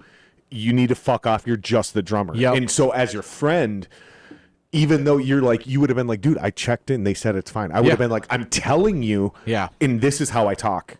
I would have been like, I would have been like, I'm fucking telling you, Kyle. Get rid of the fucking kick drum, dude. Yep. I'm telling you, you're going to fuck this up, dude. Yep. You're not even going to be able to use those fucking photos, because here's what they're going to come back Yep. at. I would have seen that a mile away. Yep. But there's 1,000 things that you did mention where when I was that age, I wouldn't have seen that coming. Yeah. And that's why I keep saying there's no ever one right way. Like, nobody's going to be perfect and get all of this shit right when they're 24 or 28. You learn these things. Yep. So all we're trying to do is get as much of this knowledge down to these young guys as fast as possible, so when they make a mistake, it's a different mistake. Yep. It's not the same shit we fucked up. Yeah. That's the whole point. Don't make our mistakes. Yep. Make your own mistakes. Yep. Learn from what we fucked up on. And by the way, here's a couple things we did well. Yeah. So don't do this. Maybe do these things. Yep. And then when you do make a mistake, it's a unique experience. Then you can genuinely be like, I had no idea this was a thing. Yeah. Because no one coached me or prepped me or warned me on a podcast. Yeah. Because that's a big part of it. Yeah. It's just like, again, what we talked about earlier. It's that YouTube University thing. It's like, you don't have to go to school for this anymore. No. Just watch podcasts like this. Yeah. Especially these lower level ones. Because I feel like when you're already talking to a Nikki Sixx now, he doesn't remember what it's like. Yeah. And even if he did, it's not applicable. Yeah. You can't relate to what Nikki Sixx did in the fucking late 60s, 70s as a 15-year-old. So by the time he's 20-something in the early 80s, what the fuck are we talking about? Yeah. Like, that's not our world. He recorded on analog tape and VHS. And depended on MTV. Bro, you're on fucking YouTube, dog. Yeah. Like, kids can relate to you. Yeah. More than they can relate to Nikki Sixx nowadays. The biggest things I've learned, so that was probably like the only thing that ever like nixed me from. I haven't gotten a gig from that band since. And again, I don't know if it was that situation, but it just like it stuck out. And so ever since then, my kit, I bring a blank drum head every time. Have you seen those like fabric ones? Yep, I have. Those are cool. You just slap them on the outside. Now I'm custom for you tonight, baby. Yep, exactly. That's fucking cool, because you could just do that on a t-shirt press. Yeah, totally. As long as you have the blank one. Yep. What do you need? Give me your logo. Just email it to me right now. Yeah. I can do it in 15 minutes. Right. That's fucking cool, Yeah. dude. It's super, super convenient. But blank on the drum kit, always blank clothes. Like, I just wear all black. Yep. Like, every time. If they want you to switch into a white shirt, you can. Yep. Yep. But it's just very blank clothes. Again, you're not trying to steal Black the show. or white, by the way. Black or white, yep. Yep. Learning songs. If it's a lighter band, by the way, like if you're doing light music, white. Yeah. If you're in anything heavy, anything rock, Yep. metal, black. Yep. But if it's gospel, don't wear black. Yeah. They have a negative color association. Yeah. So black or white, always black But or white. even Keep going. country black too, because like again, you just look cool. Well, not only that, but I feel like again for a lot of country artists, the focal point is the lead singer. You want to blend in. You want to blend in, but you don't want to take any spotlight at all. Like, learning songs fast, being adaptable to change. So when I was with that country band on Stay close to that. Oh yeah, sorry. Or pull it back. Yep. There you go.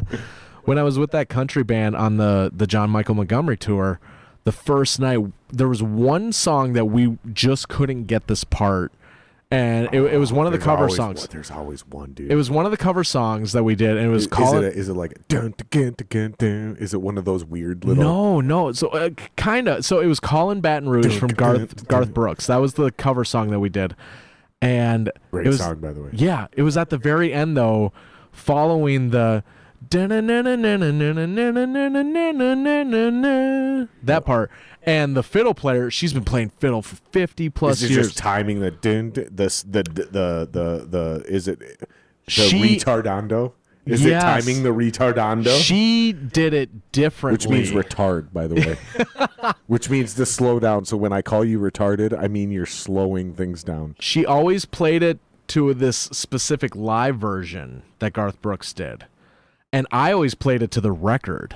Right. And I was so spot on with the timing of the record. Right. But we weren't locking it in, and we were at sound check, and this was our first night on these shows. This is so for the listeners who aren't musicians or a little bit like I don't understand what he's saying, record versus live.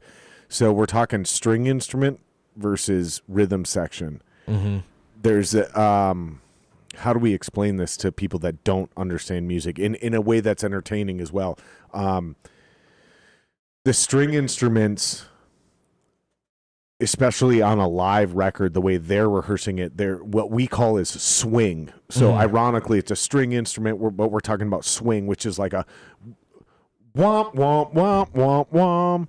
Whereas on the record, it's da, da, da, da, da. Yep. It's more like perfectly, because again, they're It's just playing to a locked in, click. yeah. Yep. Or they're playing to a tambourine or something. Yeah. So we say locked in, but for non-music listeners, there's a natural groove, I guess you could call it, that you do live. Yeah. So if one guy's rehearsing to a record that's on a click or a different groove or a different timing, though I'm trying to figure out a way to explain this to non-musicians. Yeah.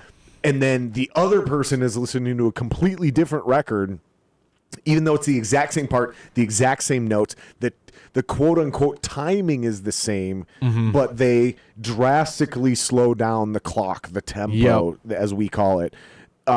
So it changes the way the groove, and non-musicians will just naturally adapt to this. Yeah. Really good musicians will also naturally adapt to this, but it's usually kind of predetermined. Hey, we're going to slow this down Yeah. here. So we're not going to do it on the bum, bum, bum, bum, bum. We're going to bum, bum, bum, bum, bum. Yep. And you rehearse that a couple times before a show, and you go, okay, yeah, we got it. And that's how we're going to end it. That's what you're talking about. I understood that, but I wanted to make sure everybody else was keeping pace with us. We were trying. Sorry for all the other musicians who are like, Jesus Christ, Jared, we get it. Yeah, you get it, but we have a Not lot of everybody gets it. non-musicians who listen to this podcast, and I just want to make sure everybody can actually kind of chew on this sandwich with us. So that's I'm what doing we were the Trump hand. right. I don't know what's going on. We were trying to lock that in on that song, and for some reason, it just Now, did you have rehearsals with the band? No, That was the other thing. This was a band who hired me, and I had no rehearsals. It was just following the tracks, and they never sent me the live track that she followed. That she was practicing. I was practicing to the actual recorded track, but she started getting frustrated, and I was like, okay, because I'm given the cues here. In the recording on the snare, it would go. It would go crash, snare, crash. So like that. Very regimented. Yes. Very 1, 2, 3, 1, 2, But 3, 1, 2, 3, boom. Yes, but her climbing down the scale on the fiddle, she would slow it down. Yep. 1, 2, 3, 4, 1, 2. Mm-hmm. Yep. She had her own way. Yep. And so that's where I was like, the thing that's throwing me and everyone off was those snare hit cues on the 1 and a dun, dun, dun, dun, dun. So what I ended up doing, I'm like, I'm going to take the snares away. I'm going to follow your cues as you're climbing down the scale. So I just did crash hits where it just went dun, dun, dun, dun. And it actually made the song sound unbelievable. More dramatic. Yeah. Yep. And I saw everyone just light up, and they were like, that was amazing that you adapted to that so well. And How many shows did it take you to figure this out? No, that was on the first show. That was literally. Oh, but it's a repetitive part. Yeah. It was during that first show. So by the end of the song, you figured out. So we did this in sound check. Sorry. First show sound check, we were locking it in because we ran through that song, and that's why I asked if you had any rehearsals, because this is your only, and this is what I was gonna say, is like your solution for this, your only solution for this is you work it out in sound check. Yep. This is exactly where I was going with this. Yep. We only had 15 minutes. Yep. Once everything was locked in, then we were running through songs that we were like, we just want to run through this real quick. And you just happened to pick this one song. That song, for some reason, like right when we got to the end, we were just like, it's not locking in. And that's where I'm telling you, whoever's listening, be adaptable. Because she was beating herself up. She's like, why am I not getting this? And I'm like, your part is more complicated than my part. I'm just hitting fucking cymbals and the kick drum. Like, I will follow you because you're climbing down that scale. Yeah. Like, I want to make this as easy as possible for you, and it is your band. And I do think this advice is better for drummers than it is for other people in the band. Because drummers, I call us the offensive line of the band. Yeah. So it's much easier for us to be the kind of baseline and fix other people's problems as long as we know what's going on. Yep. Another example of this that I can give real quick, totally different version of the band member experiences. We were playing a show for this international band very recently from England. They came on tour, and we got the privilege of opening up for them at Skyway recently. Nice. Surprisingly good show. You know, we took this show, cool, we'll add it to our resume, thinking at Skyway nobody's going to be there. Like, there was people there. And they were very receptive to our band. Like, it was way better than what we thought we were signing up for. You know what I mean? The exact opposite of a lot of gigs we take, right? Yep.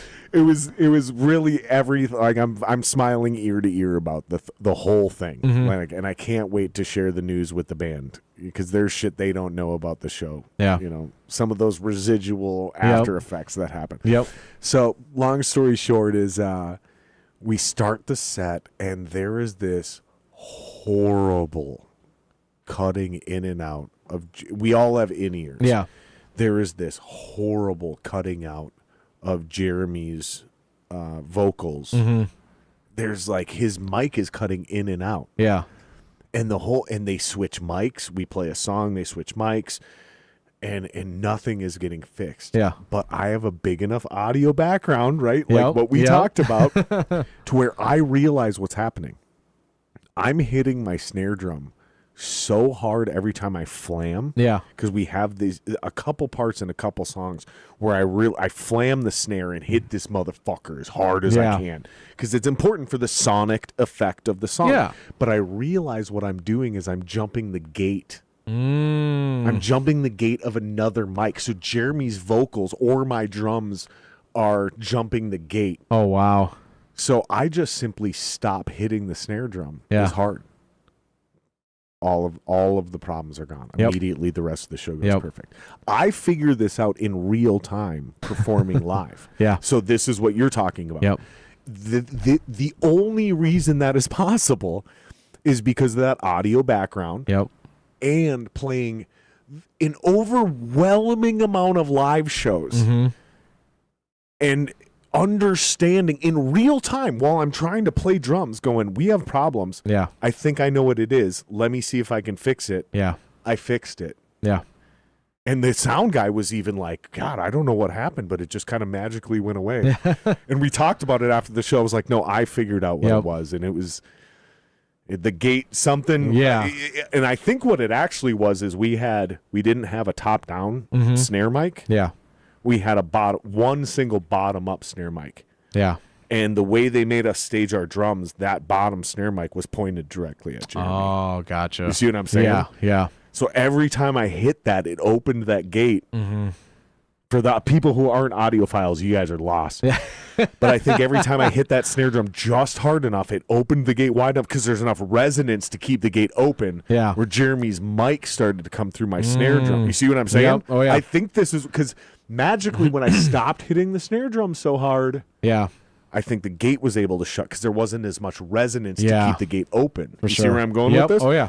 I think that's what happened because, again, I stopped hitting the snare drum so hard and I stopped flamming. Yep. I just went to a single hit every time I hit that snare because we have this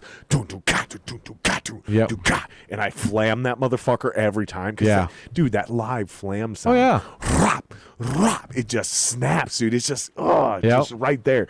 And I had to kind of back off of it and, it's whatever. Yeah. But it worked. It fixed our fucking audio problems. Yep. Again, that's where just be open and adaptable On to the change. fly. Yes, on the fly. If you become that person who not only solves the problem for everyone else, but you're okay with that. Because I know there's some musicians out there who are just nah, they're just kind of stuck in their ego and they're like, we'll figure out another way to solve this. You should be out. No, it's building that reputation that people can depend on you. I'm going to show up with all the proper equipment, with the right attitude, with the right look, and also I'm solving an issue, making them sound as best as possible because that's why you're getting hired out. That's why they're paying you. You are there to make them look as best as possible. So be the whole package. Literally be that person who and they will continue to call you back. I can't tell you how many gigs I've had where somebody was like, you performed better than our actual guy. Right. And now we want to call you instead of our actual member of the band. And then you do this. Pay me. Right. My fee just went up. Right.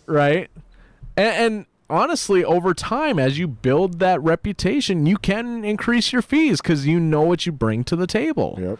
And that's not to, come off in a cocky way.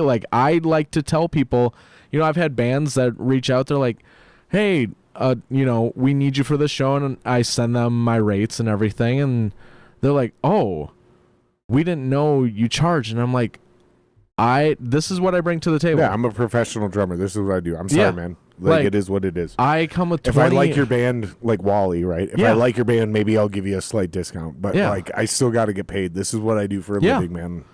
And with Wally, Wally's like a brother to me. I love that dude to the moon and back. And he's the kind of guy who would be, I'm going to do this for you. I'm going to help you out. He respects me enough for what I do. And he's like, no, I'm going to get you paid. There's that mutual respect there where he's like, I know what you do because I do it too. And so we work things out. I say it all the time. You got to pay guys, man. And it doesn't mean you got to pay them a lot, but you can. This is one thing I've said 1,000 times on this podcast, and I'll never stop saying it. I don't care how many times I sound like Joe Rogan repeating the same thing on the same podcast over and over. I don't care. I'll say it again and again and again. You got to stop offering exposure as your currency. Especially if the person you're trying to hire has any actual talent. Yeah. Now, if it's a brand new guy who can't get work, Yeah. and he's like he wants to take pictures, Yeah. or he wants to record bands, maybe then you could be like, all right, well, here's the deal, man. Like, we're not sure you're really like there yet. Yeah. But we'll give you an opportunity to work with our band, and if it's good, we'll use it, and we'll refer you to some other people. Yeah. And maybe then those people will pay you, and then if you do a good job with them, you can set some standardized rates. Yep. But I feel like a lot of people are trying to skip those first couple parts, and they're trying to find people that already have talent and something going for them, and then they're like, well, we have 10,000 Instagram followers, so do this for free, and you'll get exposure to our time. Dude, I'm not interested in your 10,000 Instagram followers. You know why? Because your 10,000 Instagram followers are fans of your band. Yeah. They're not other bands that are going to hire me to shoot their video. Yeah. So fuck off. Plus, and I know that sounds super intense and super rude, but that's the nuts and bolts of what just happened in those hypothetical conversations is you're offering me no currency. Yeah. Trying to get my intellectual creativity for free. Dude, here's the thing, man. And you could probably relate to this. So the way I run my business, like if you were I have a drummer, I'm not trying to recruit you, but like let's say Will can't make it. He's got a wedding. Yeah. Right? And I've got a door deal worked out Yep. at a gig. And I'll hit you up and I'll be like, hey man, here's the deal. I need you to come play drums. I know your rate is X, but the way our model works is if you come as a performer that night, even though you're a fill-in, we pay you as a full band member performer. So what you're going to get is you're going to get the same 20% cut that any performing full-time band member gets, plus you're going to get the 20% of the profit from any merch we sell. We are going to play in front of 1,500 people opening in front of this national act. We anticipate to sell this many tickets and this much merch. So even though we can't guarantee you a dollar amount, we guarantee you a percentage, and we anticipate that dollar amount to be X. Yeah. Are you interested in this gig? And then you would say yes or no. Yep. And that would be the end of that discussion. Yeah. That's it. That's it. It doesn't have to fucking be any more goddamn complicated than that, dude. Do you agree or not? And tell me if what I just presented is unprofessional and unacceptable. No, there's nothing about that that's unprofessional or unacceptable. And it would all be in writing. Yeah. And you would get an advance up front because we know we're probably going to get paid X. So whether it's, and sometimes it might only be a few $100, but it's like, here's the deal, dude. Here's $75 up front. Yep. We anticipate a minimum of another $75 the night of. Probably going to get you like another $250. Yeah. Now all of a sudden you're making $325. And you worked, in my scenario, you worked an actual 6 hours. Yeah. Because the show's 40 minutes. Yeah. But you got to learn the music. Yeah. You got to fucking load in. You got to load out, right? It's like 6, 7, 8 hours worth of 325. That's almost $50 an hour. Yeah. That's like $40. That's good money. But that's because I'm treating it like a business. I'm treating you like a professional. Absolutely. And then you also, as the recipient, have you could either accept or decline the offer, and you could even come at and be like, You could counter. You could be like, this is how I work. If you would like me, I am X amount for the night. And that's typically majority of the time, depending on if, offers come to me that way. But like, You're going to get a flat guarantee from a more established professional act. Yeah. But I've had Bands like mine that are in that weird... Because like I said, I'm not working on a guarantee. Yeah. I'm working on a door deal. That's where I started that whole idea. So I'm being upfront and honest. Yeah. I don't have a guarantee, but we anticipate because this is what our... So as long as that person is aware of the things going into it, and there's... Because like you said, one of your best pay nights was $600. Yeah. So if I throw you $325, that's not a bad night. Yeah. It's not your best night. Yeah. Not even close. But it's not like I'm insulting this person. No, not like at going, all. hey man, I know you want $400, but I think we're gonna get you $325. It might be as low as $150 guaranteed, right? But realistically, we're between $200 and $300. You might go, yeah, fuck it, dude. I don't have anything going on. Yeah, fuck, I'll do it. I think your band's cool. Yeah. Like what? And that's what I was getting at. Like, Yeah. if I like your band, I might go, fuck it, dude. I'll do it for $100. Yeah. I'm not doing anything. I'm a huge fan of your Yeah. band, dude. You guys are awesome. I'll do it for $100. Dude, just cover my gas. Make sure I get a meal. Yep. And by the way, since we're in St. Cloud, make sure I have a place to sleep. Yeah. Yeah. I've done that. I've done those Yeah. gigs. And dude, those are some of the best gigs I've done ever those gigs too. And they're some of the best gigs right? I've ever done. And also, again, the counter offer. But I will tell you. Don't speed up. If you want to highlight the counter offer, slow down. No. Whatever you want to talk about. Well, no. I was just saying, like, if you have My a ADD's kicking. No, I'm getting all ramped up, dude. right. Don't match my energy, dude. I've had scenarios where literally people, like, bands offered me literally just under my rates. They were like, we know we can get, for example, I'm like, Right. I'm $300 for an hour Yep. of a show. And they're like, we can get you $250. I'm like, Cool. I have to decline. Oh, really? Yes. Because to an extent, like, Personally, if I'm your buddy, I would go, if you don't have another gig lined up, take the $250, dude. Like, be the operating business. But I also understand. I've had some of I those. also understand not like. I've had some of those scenarios, and I've also. In fact, don't just agree with me. Explain why that could be wrong. Because if I'm your friend, I'm going to take the fucking $250. But explain why I could be wrong. Explain why you need to keep your standard the way it is.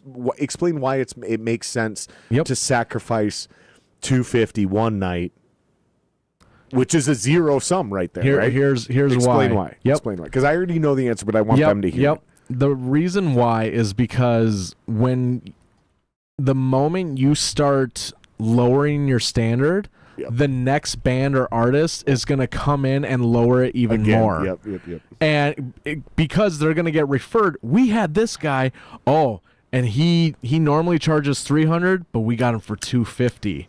And then you're going to get another offer. See, those are shitty referrals. Yes. That's the difference. That's the key there. And you are correct, and that is exactly what it is. If you are so good at what you do and you know you're going to deliver, stick to your ground and be like, I do. You wouldn't ask a plumber to come in and they're like, oh, we'll do this for $700. This is what we charge. Well, I want you to do the same job, but I'm only going to pay you $5. They're going to be like, call somebody else. Or they're going to be like, okay, we can do it for $5, but they're cutting corners. They'll do a $500 job instead of a $700 job. That's exactly what I'm saying. Yes. Now, in the music world, though, you don't get that. No. You don't get a $700 guy for $500 and still get a $700 performance. Exactly. Like that's the thing is it's never going to happen. They're like, no, I'm a $700 performer. Yeah. Now, dude, those casino gigs, I only did a couple of them, dude, and they were the hardest gigs I ever did in my life because of the amount of covers I had to learn. Yeah. And I faked my way through 75% of them. Yeah. Bro. I bullshit because I kind of knew the song. Yeah. So I was like, oh, you I'll just skip meat and that potatoed one. it the whole time. Yep. Yep. And dude, those are the ones I got the like, dude, kick ass on that one. Yep. But dude, those are the ones where I got paid. Yeah. And I mean, I got paid. Dude. You got paid. I got paid a couple months worth of rent. Yeah. In a weekend, yep. dude. You not only got paid. Usually, those casino gigs, you get a couple nights free stay. You get buffet tickets. Like they hook it up. Dude, I joke about this. I just talked about Will Yeah. I just talked to Will about this the other night, where this is what I want to work into. I just want to get to a certain level. Yeah. The reason I'm like, this is kind of like my standard, is Yeah. because I did this Yeah. a couple times. Just a couple times. Yeah. But I got him to work in. I want $200 in casino credit Yeah. to play on the blackjack floor. There you go. Dude, so we had the hotel room. I had free money to gamble with, dude. Yep. And I'm really good at blackjack, so I would like take their fake $200 Yeah. and turn it into 600 real dollars, and I'd walk you out go. of there, dude. I'm telling you, dude. Some of those casinos, and I only did a few of them, 2 or 3 of them. Well, actually, now I'm getting confused because I did a couple Battle of the Bands at casinos too. Yeah. So and I drank a lot back then, so I'm getting a little confused. But let's just call it a handful. Yeah. But I remember them enough to where it was like 2 nights worth of work, and I paid my rent for 3 months, and I was just one guy in the band. Yeah. And they weren't even at Grand Casino or Mystic Lake. Or what's the other good one? Treasure Island. Treasure Island, yep. No, these were at obscure casinos Yep. I've never heard of before. Yeah. Some of the best crowds. Yep. Not biggest crowds. Yeah. Some of the best crowds. Yeah. Dude, so it's like, again, you can be a legit musician in this world Yep. without being in the most prolific metal band of all time. Yeah. And that's another thing I want musicians to start learning and understanding is like there's different versions of success in this world. And that's one of the reasons I wanted to have you on, which is where I want to go with the last part of this conversation is like getting into the YouTube world. Yeah.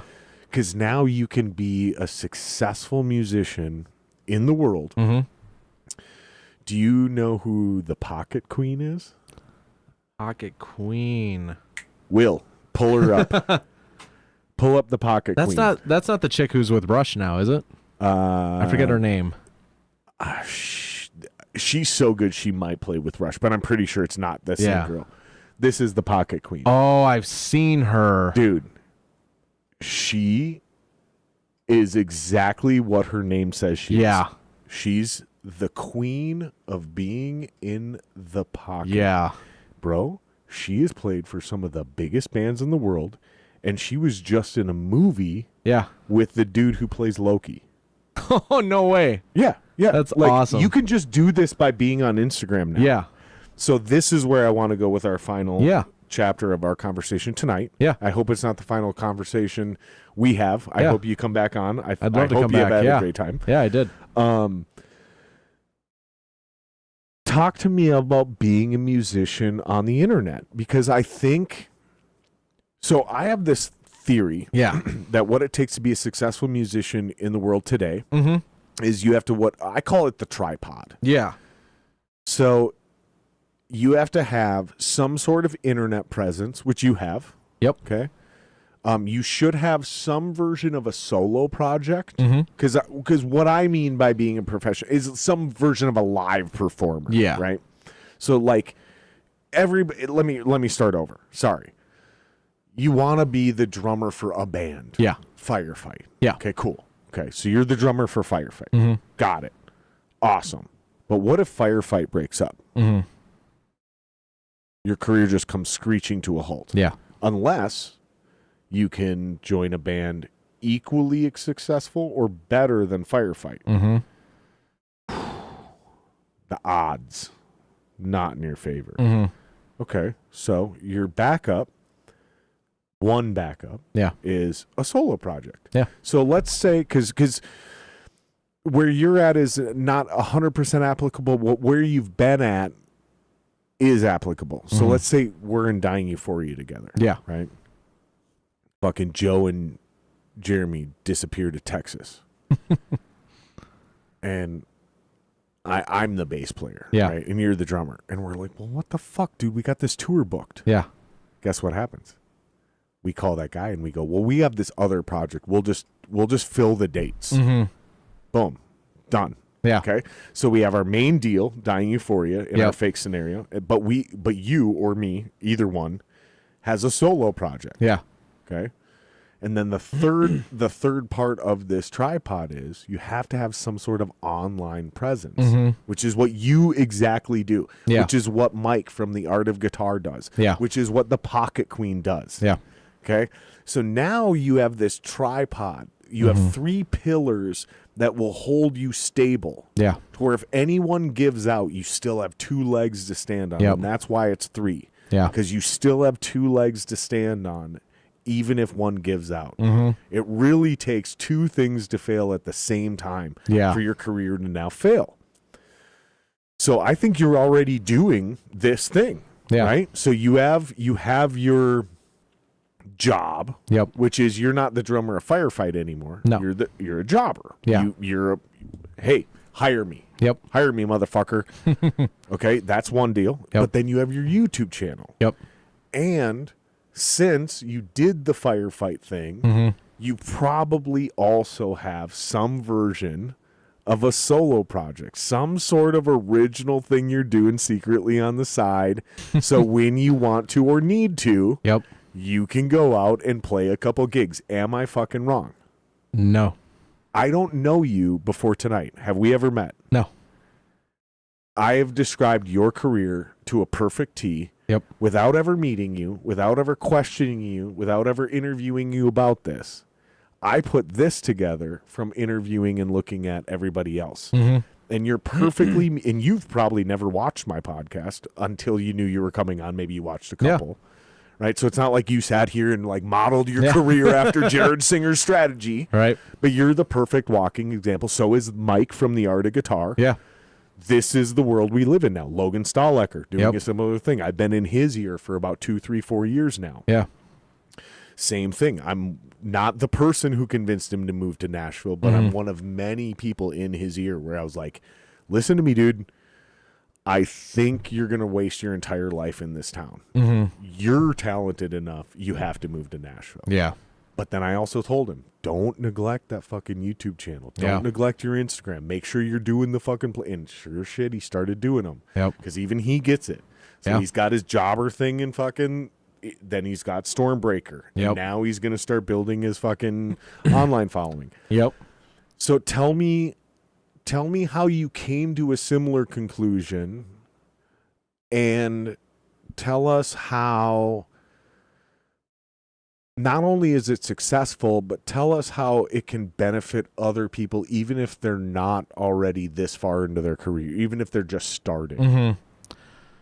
So 16-year-old kid wanting to start guitar, whatever the fuck. Like, it's just kind of just being ready. Like, start asking yourself questions. First of all, like, did that question even make sense? Did that setup even make sense? Yeah, absolutely. It was a great setup. The start asking yourself questions like, okay, if I'm gonna be full-time musician, and if I'm gonna get my name out there, if I'm gonna get like myself out there and get people to notice, what do I have to do?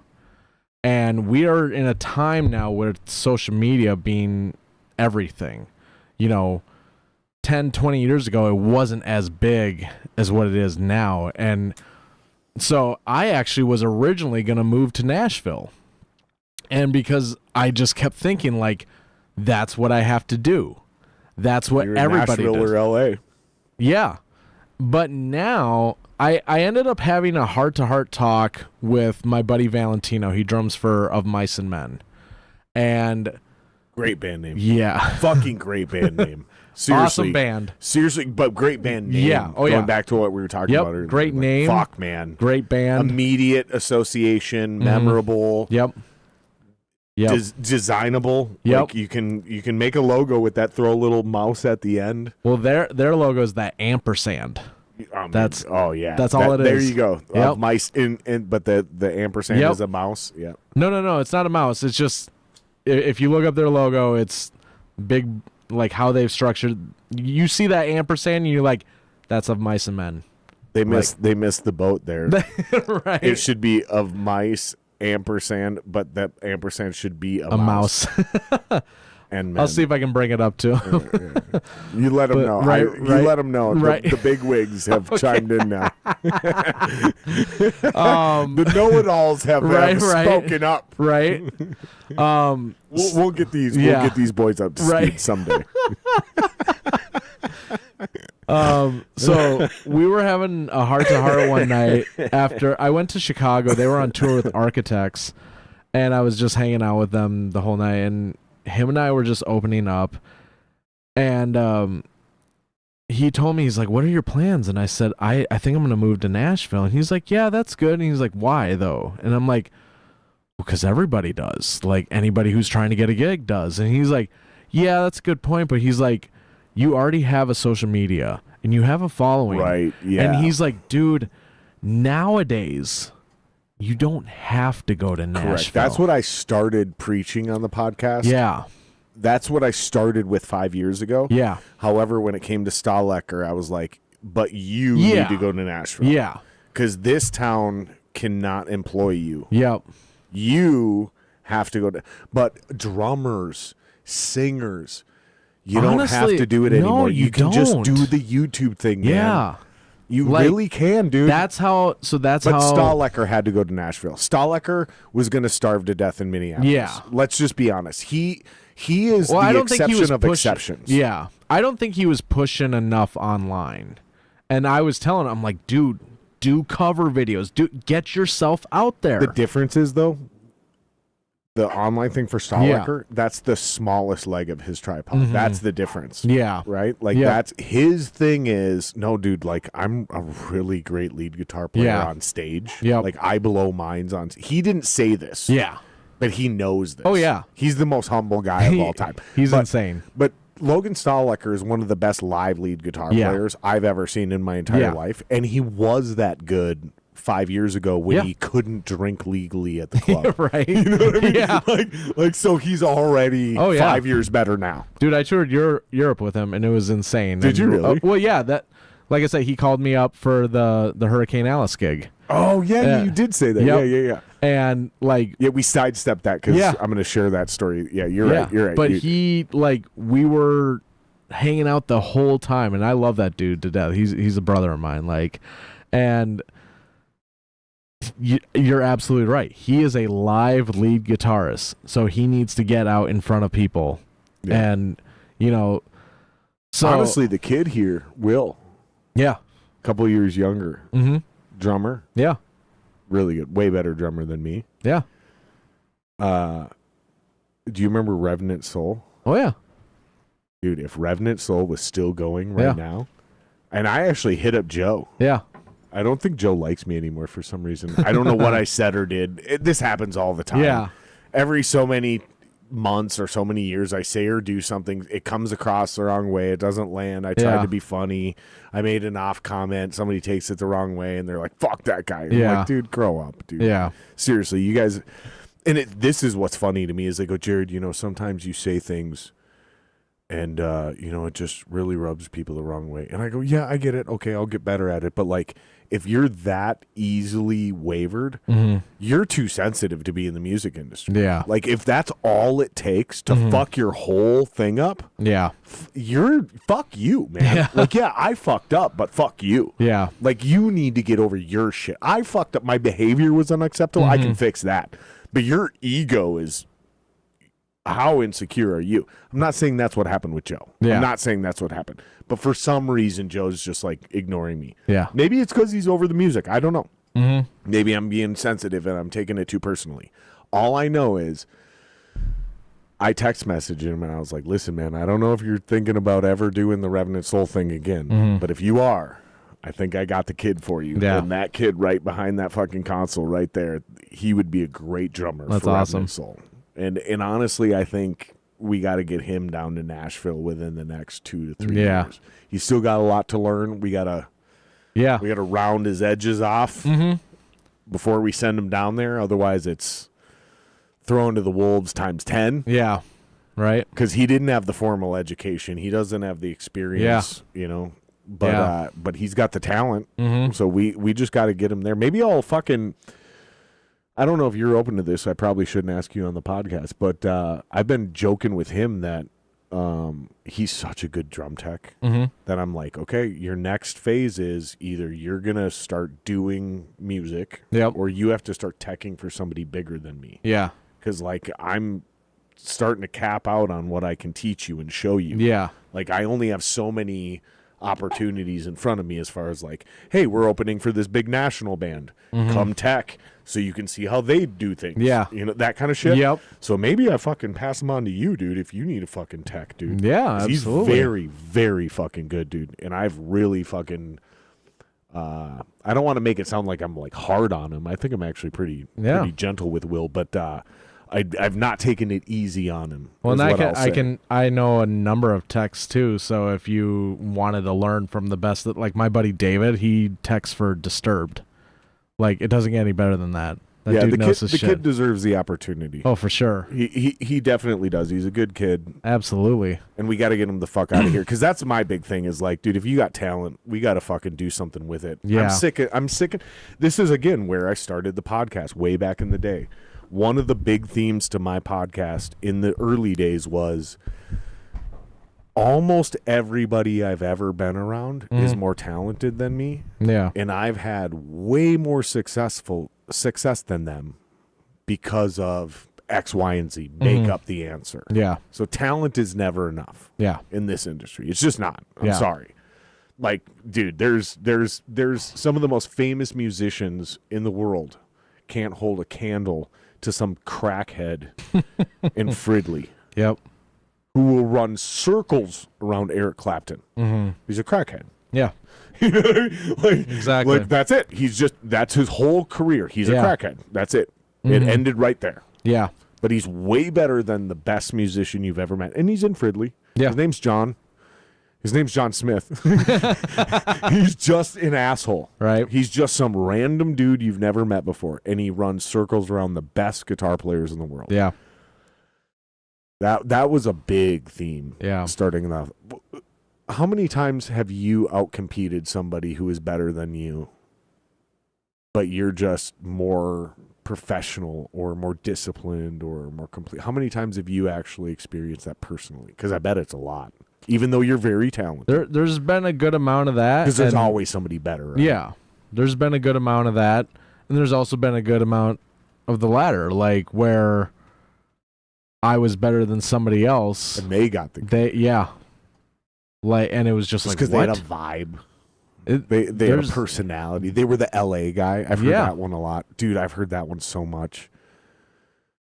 See, and that's something I'm learning. Well, he's from LA. You know, to go back on what you were talking, like, you know, I was having that conversation with my buddy Valentino, and I was telling him about moving to Nashville, and he's like, you don't need to. And he's like, you already have your nice vocal control. Yeah.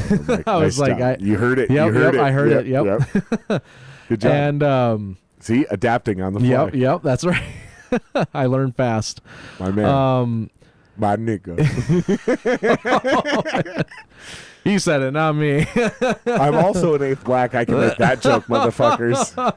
I really am an eighth black. Man. That's actually not a joke. I really am an eighth black. I really can make those jokes. I've been given a card. That is a joke, but it's also true. Right. Suck it. Fuck you guys. But so Valentino is like, so where do you want to go? And I have plans to move more on the West Coast side of things. Dick. Nope. No, it's gorgeous out there. Dude, it's gay to stay here. I'm sorry. Minnesota fucking sucks. But I'm going to tell you right now, dude, over the next 20 years, and this is something I predicted 20 years ago, and it has actually only proven to be more true, and it's accelerating. You definitely want to be near fresh water, and the West Coast has none of it. And it causes huge logistical problems and tax problems because they have to build and redistrict and fucking, and what I mean by redistrict is change rivers. Yeah, they call it redistricting, almost like it's politics. So they do a lot of weird shit, and it costs a lot of money. And well, I haven't released where I'm going. And the day will come when I tell. Like, there's a handful of people who know, but you could go to Vegas though. No, you want to talk about freshwater? Jesus Christ! How about Phoenix? You want to go to Phoenix? I actually love Phoenix. No freshwater. They're worse than LA. Well, yeah, but like they waste way more water right. than LA per capita. But no, I get your point. I'm joking. But yeah, will you beer me, please? So no, Valentino was telling me, he's like, you know, and the whole West Coast has a huge music scene, all the way from LA up to Seattle. Like, yeah, so, but he's like, you don't need to be in Nashville anymore to get a gig. And so it just depends on the type of gig you want. Right? Well, and that's where like I try to showcase everything on my channel. Nashville is do you want to play every night of the week? Yeah. Do you want that to be your 40-hour a week job? Then go to Nashville. Yeah. Like, you don't have to do the internet thing. Nobody will ever know your fucking name. No. And you'll make well over $100,000 a year, and you'll never leave Playing Nashville. Broadway. Yep. You'll never leave Nashville. Is that the career you want? No. Because a lot of people will say, fuck yeah. Yeah. You mean I never have to fucking travel? Because touring sucks for some people. I was going to say for some people, I love touring. I love it, dude. touring. I love it. I love seeing the world. I love being in a new place every day. Talking to people, Literally. meeting the locals. Dude, I love touring. My favorite thing about touring is realizing how everyone is exactly the same no matter where you go. Yeah. Like, I've met a billion Gregs. Yeah. Obviously, I'm exaggerating. It's not a billion. Yeah. But I'm doing this on purpose. Yeah. I've met 1,000 Steves. And I don't mean their names are Greg or Steve. Yeah. I mean, I've met The type of 1,000 mechanics Yep. who also do music Yep. and are really good, but they had a kid Yep. with a Mexican girl, and they're just locked and loaded, man. And they really love cars. They love music. Yeah. And they're really great at guitar, but they can't. They're like, sorry, I've met all these dudes, black, white, Latino, fucking not a lot of Asians, but but I mean, like East Coast, West Coast, North, South. Like it is weird because the Asian guys are kind of their own thing. Yeah. But like the black, the white, everywhere I've traveled, I've met the same guy. Literally, I've met the same guy in every city. But in this city, he's black. Yeah. In this city, he's white. In this city, he's a Mexican guy. They're never Asian guys, though. Like the Asian guys, the stereotypes I'm talking about that transcend, it's never an Asian guy. I've never realized this until just now that I'm saying this. Like, I never meet the grease monkey Asian guy who came to the metal show. Yeah. Have you? No. Seriously, you know what stereotype I'm talking about? The grease monkey metal guy. I can't say I have. The grease monkey metal guy. Who he might even be an immigrant, right? He could be from fucking Africa, right? It transcends, but it's never been an Asian guy. Yeah. What the fuck? I'm just realizing this now. This is super interesting. Like, there are no grease monkey Asian guys. I can't have you ever say met I a have. grease monkey Asian guy? No.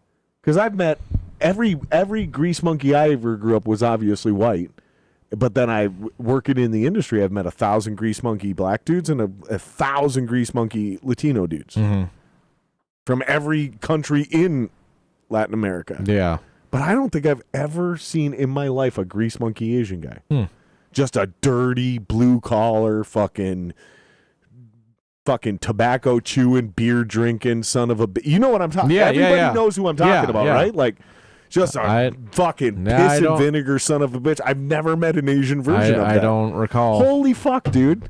I think we just kind of like uncovered a little gap in humanity here. Yeah. The Asians don't like it.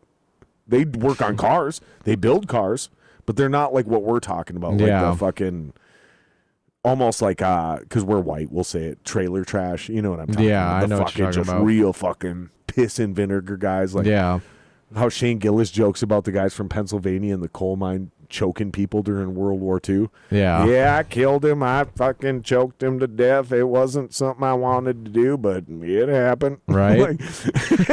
like those kind of guys. You know? Yeah, those are those mechanics, the coal miners, the fucking... Yeah, I don't recall any. But, yeah, no, I love... We got way off track there. I love touring, and I love touring, seeing the that's what world. we were The talking about. only They're downfall. always the same people, though. That's what I was saying. Yeah. It's like everywhere I've gone, it's something that my wife and her family says because they were military. They lived all over the world. Yeah. And they said the exact same thing I said coming off tour. Yeah. You will meet who you meet. Mm-hmm.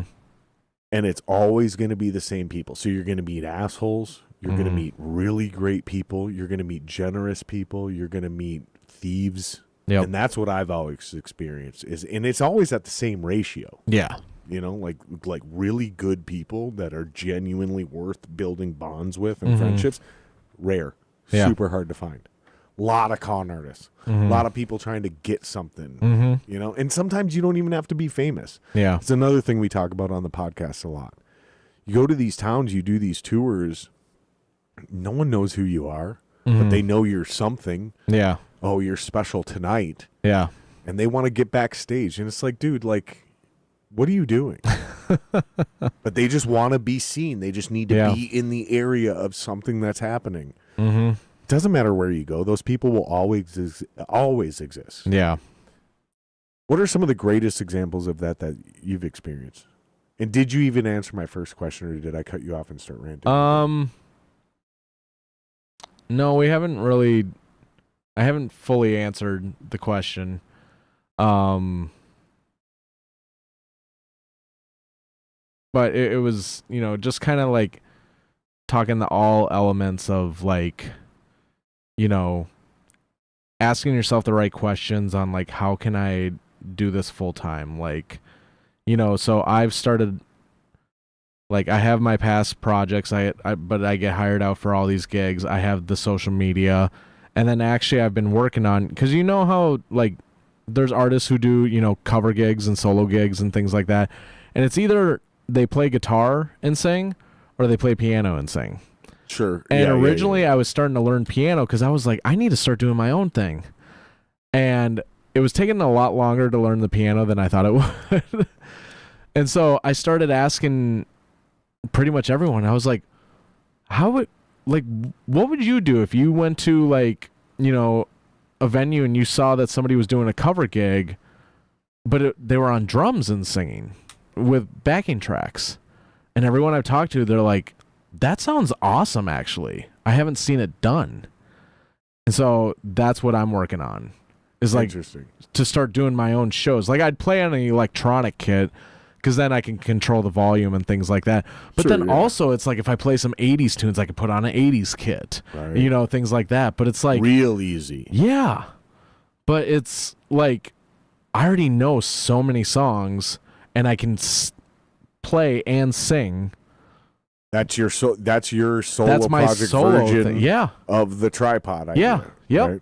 Because then I can go start doing my own cover gigs. I can go play 30 songs in 3 hours and get paid a few $100. And this is what professional musicians need to do now if they want to be professional. We're not talking rock star. Yeah. Now, you have done some really cool rock star shit. Yeah. And you're probably going to do some more cool rock star shit in the future. Oh, yeah. But what we're talking about right now is a working life where you go, hey, man, no, unlike my neighbor, who's also a guitar player, I don't have to worry about holding down a day job, or go getting a retail gig, or being a fucking waiter on the side for 20 hours a week and have to request the night off because I got a gig. No, this is how you avoid that. Yeah. That's the whole point of the tripod. Do you want to be a full-time working musician and make a legitimate living doing it, you better be online. Yep. Figure out what you want to do. You have a version of it. Stahlecker has a version of it, even though we both agree he's probably not leaning into it as hard as he should be. Yep. But there's a reason for it, right? Yep. He's got financial incentives in other places. Yeah. But it still needs to be a thing. Yeah. And then that solo project. And then if you do those things properly, it opens your ability to have where I'm just the bass player for what do you think of this band name? I think this is a great band name. What do you think of this band name? Hell Devil. You know? Nah. See, I think it's great. Nah. I think it's cheesy, but I think it's great. way cheesy. I think it's memorable. I think it's cheesy, but in a cheesy way like Dragon Force is cheesy. Okay. You see what I'm saying? Yep. So for the right genre of music, I Yep. think it's perfect. Yeah. Hell Devil. I feel like I can think already it's hear awesome. the genre. Yeah, it's kind of awesome, right? Right? If the band's good enough and the genre's right, it's a great band name. Yeah. But you're right. You're right. Your cringe is correct. Yeah. Like it could be horrible. If I you're was not like, the right damn, band. are we in Wisconsin? Because that was cheesy as fuck. No. All right, dude. Do you do yoga? Because you're stretching pretty hard on that one, dude. You like that? You like Yep, that comment? yep, That was- yep. You didn't see it coming, did No, you? that was good. I was like, yes, I do yoga, but then you went into it. I'm like, yep. That's so funny. Oh man. So, I think we've covered for our first conversation, our Yeah. first podcast. I think we've covered most of the things I've wanted to ask or cover. Are there any things you wanted to talk about or ask me, or because we have a mutual? We used to be in the same band at different times. Yeah. And we had some preliminary conversations. Is there anything that you thought we should bring up or cover? Any interesting parts of your life that you wanted to highlight that maybe we didn't have the opportunity to get? Anything you want to bring up right now? Yeah, I think the only thing the only Other other than thing, talking shit about Danny Z, the only other which thing I will still fight you, by the way, right. especially for charity. I will, and actually it'll be way worse now. I will seriously fuck you up now because I am a way better fighter than I was 15 years ago when this got floated. We were going to do a public fight between me and Danny Oh Z. Jesus.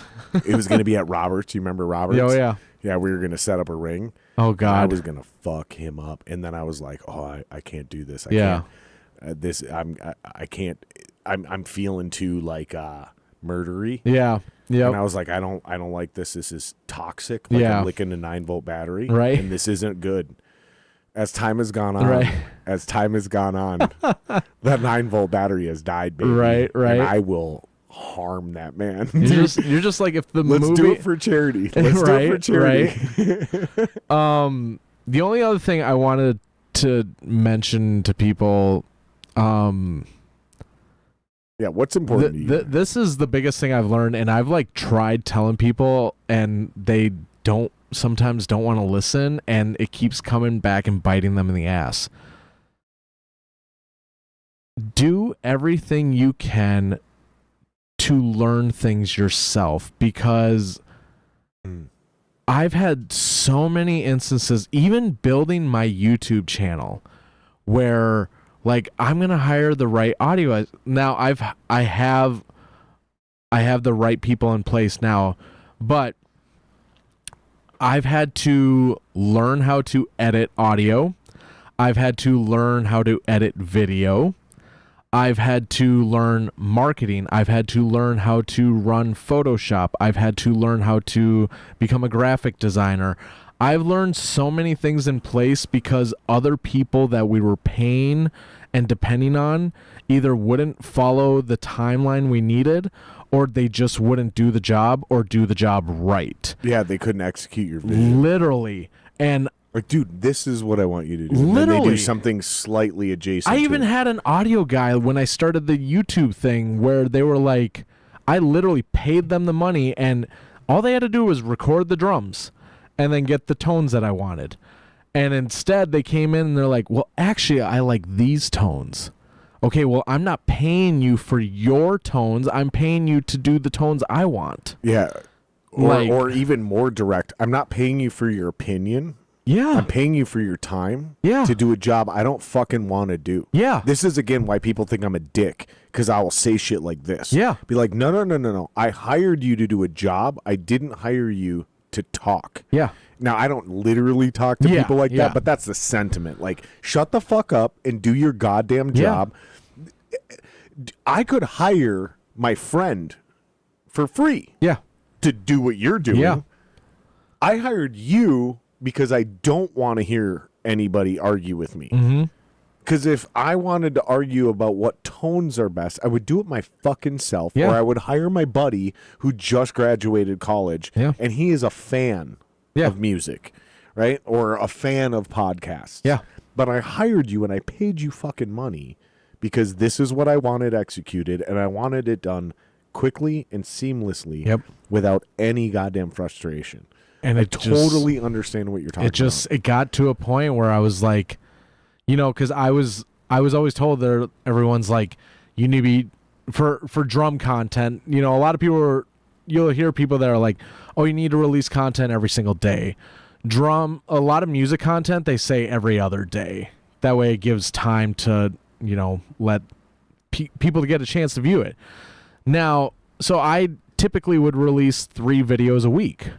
And the people I was hiring out, they were just like, they would get 3 videos done every 6 months. And I'm like, no, like I need 3 videos a week. Like, and what is the amount of media you're sending them? Are you sending them 3 hours worth of shit?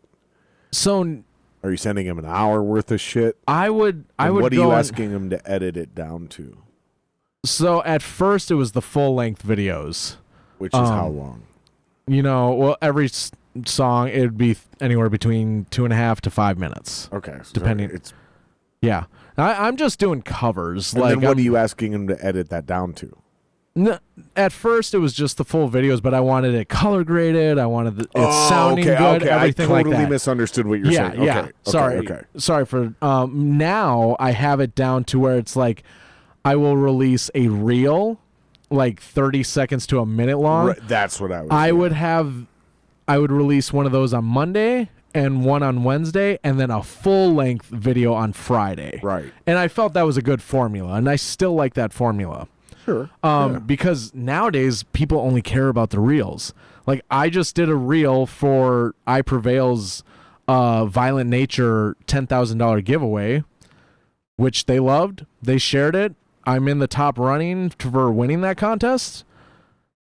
And it got 20,000 views the moment I posted it. Like, and again, whether I win that $10,000 or not, you never know whether it's them that reaches out to me or somebody else. Right. But I got 20,000 people on just one platform. Or some asshole like me who's like, hey, I want to get you on my podcast. Right. You never know where it's going to go. But dude, here's the crazy thing is like, now this is a great amount of time, which is why I appreciate you guys coming down and doing the podcast, which is why we don't do remotes, right? Because it's so authentic this way. Yeah. And this one, honestly, we did you a huge disservice with our audio fuck-ups earlier. So we definitely got to have you.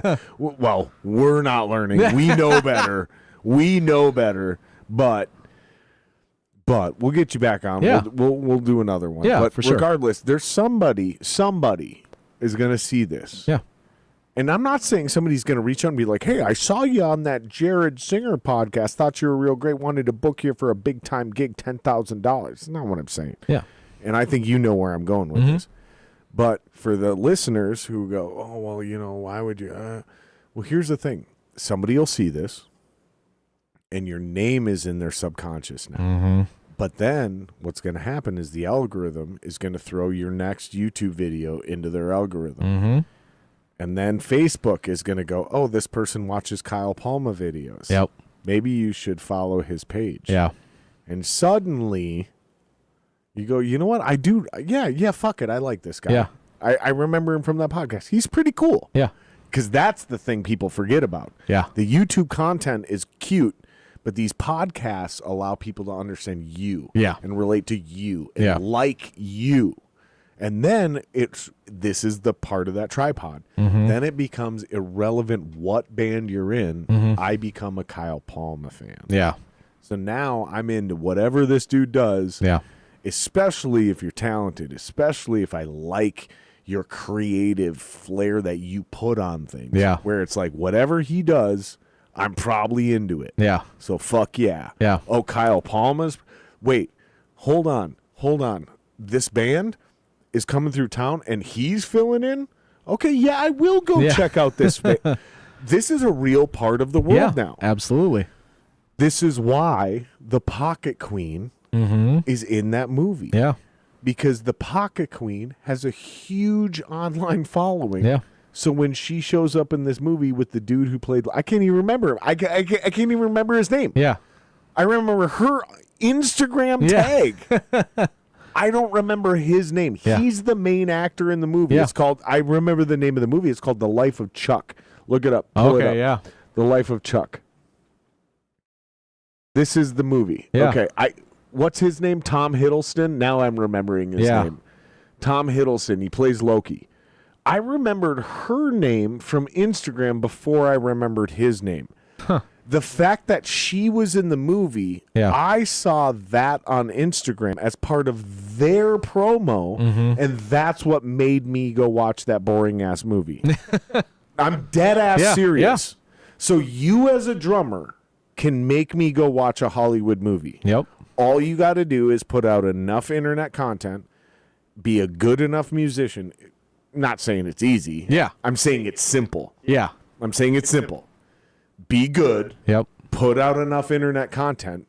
Things like this can happen. And then people like me will go watch that movie, which is why you got paid in the fucking first place. Yeah. Right? Exactly. Yep. Is there anything you want to add to this, brother? Is there any questions you got for me? Is there anything you want to talk about we haven't covered? No, just kind of finishing up what I was saying before.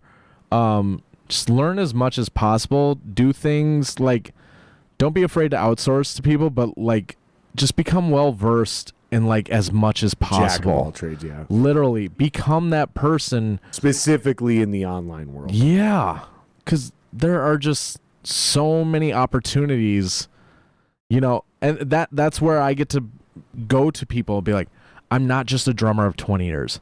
I'm also a singer of 8 years. I also have all the professional equipment. I also have 13 years of international touring.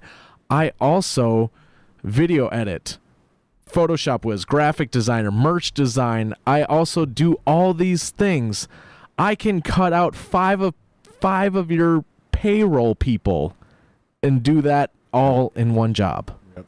Like, I can do all those things. Who else can? Yep. Exactly. There's a bunch of people who can, Yeah. but there's not as many people who can as who can't. Yeah. That's the thing. So there's 1,000 Kyle Palmas, but there's 100 million people who can't do what you can do. Exactly. And that's the difference. Yep. Is like, yeah, Kyle Palma, Jared Singer, Will sitting back there. Yeah, we may not be that unique. There's a bunch of us, right? There's that Jared. There's that other Jared online. Jared Dines. Yeah. That's exactly the guy. He actually kind of looks like you. Yeah. He's got my name. Kind of looks like you. Yeah. Does exactly what we both do, guitar and drums. Yep. Yeah, this guy. Yeah. Yeah, he kind of looks like you. Actually, that almost looks like that picture right there with the fucking 12-string guitar. With the 12-string guitar. Yeah. He actually looks like Trent from After the Burial. Yeah. Now look up a picture of Trent from After the Burial. Trent Hofdahl. Trent Hofdahl. Hauf, right? Something like that. Yep. I think that's right. After the Burial. Type in After the Burial. I think that is correct. I think we spelled it wrong. I think that correction is right. Yeah. That's the same guy. That's the same guy, dude. That's the same fucking guy, dude. That's the same guy. Oh, funny. Man. I would cheers you, but you're not even drinking water at this point. I'm out of it's water. Bad luck to it's bad luck to cheers water. It's even more bad luck to cheer an empty water vessel. But I'll mentally cheers you. Kyle, this was a blast, man. Yeah, thank you It so was much really for having good to me. get to know you. Absolutely. It's weird. Oh, again, Yeah. very few times have I not met somebody in the scene who we have so many crossed paths with. Right. You know, especially Dying Euphoria. Yeah. That's such a weird one. But this Exactly. was a great time, man. Yeah. So tell people where they can follow you, where they can check you out. Yeah. Do So- your plugs. It's honestly, I've set it up, and here's even another tip: make it as easy as possible for everyone to find there you. you go. I have the same search on every platform. Me too, dude. So it's K, my last name Palma drums. So at K Palma drums, all one word. That's it. It's YouTube, TikTok, Instagram, Facebook at K Palma drums. Yep, and I will reiterate the same exact preachy advice. Everything I do is Jared Singer Live. Yeah. JaredSingerLive.com, which is inactive. Hilarious. Yeah. But all my social medias, everything is Jared Singer Live. I'm Even the my only one email out addresses. there. Yep, I'm Like, the only it's- one out there. Jared Yep. Singer Live. Everything's Jared Singer Live. Make it as easy as possible for people to find you. Do you have any like gigs or releases or anything coming up you need to plug? The only gig I have, well, actually, we were talking about Wally today. I was at Wally's before here. He had me record on one of his new songs, so that'll be a release song coming out. A Wally Joseph tune? Yep. Nice. Yep. I think it's called Safe Spaces. It's a killer tune. And my next gig is actually with him, November 29th at the Doghouse. Getting paid the big bucks. Oh, yeah. Kyle Palma getting paid $1,000 a night by Wally Joseph. So you better come out and pay those tickets, guys. Get this guy's $300 an hour. No, what are you doing? Covers? You guys doing originals? No, it's all originals. Okay, so we're- shorter set. I think hour we're or doing. less. I think we're doing one cover, and it's actually a song that Wally and I did on my YouTube channel. It was "Wings of a Butterfly" from him. Oh yeah. Yeah. Great song. It's not only are we both fans of him, but Wally's register is perfect. He's actually very influenced by Vilvallo, so and the way we execute it live is awesome. But yeah, we did a video of Wings of a Butterfly on my channel, and now we're playing it live for his set. That's great, dude. Yeah. Wally, hands down, top 5 singer in town. Maybe the best singer in town. Yeah. Honestly, I think the top 3 singers in town. Mm-hmm. And I'm gonna just immediately get rid of my singers for bias. Mm-hmm.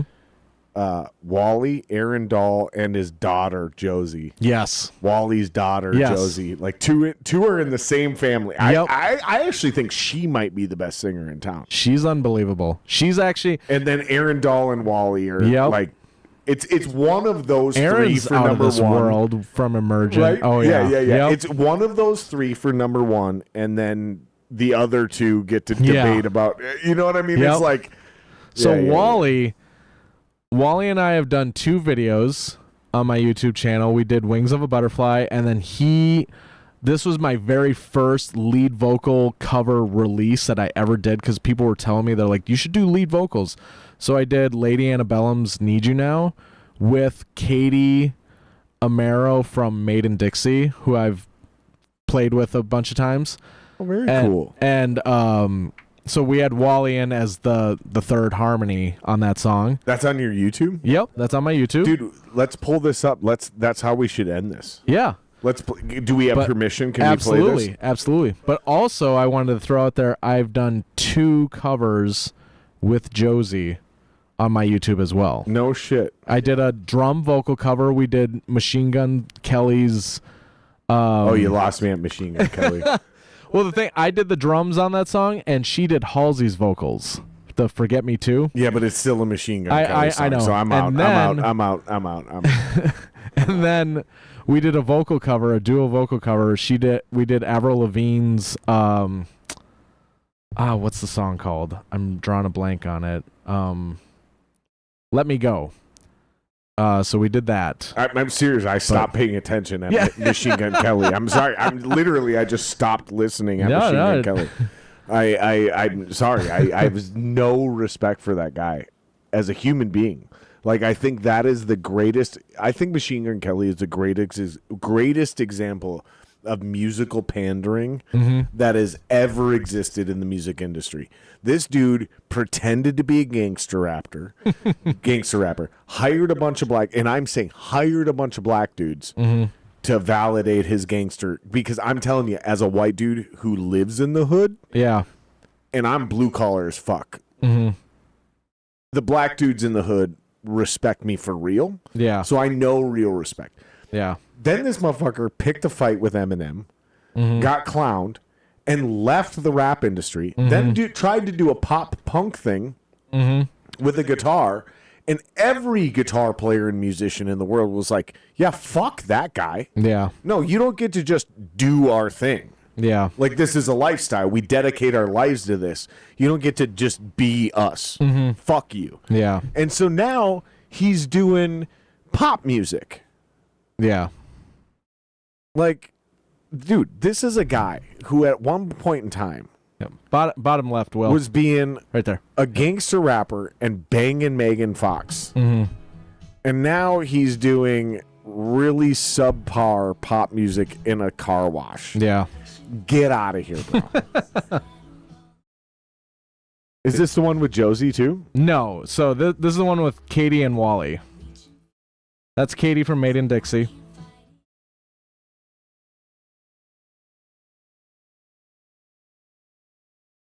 Ooh, the harmonies are nice. Where's my... This is a cover? Yeah. I was going to say I recognize this song. Yeah. Is this Machine Gun Kelly? No. There's Wally. I remember this. Oh, you were a little chunkier there. Yeah. This is before you lost weight. Yeah, this was a year ago. This was in the process of the losing weight. I still don't see you as like an obese guy that you were describing before, so kudos to you, man. Thank you. Like, for real. I mean, you don't look any fatter than Wally.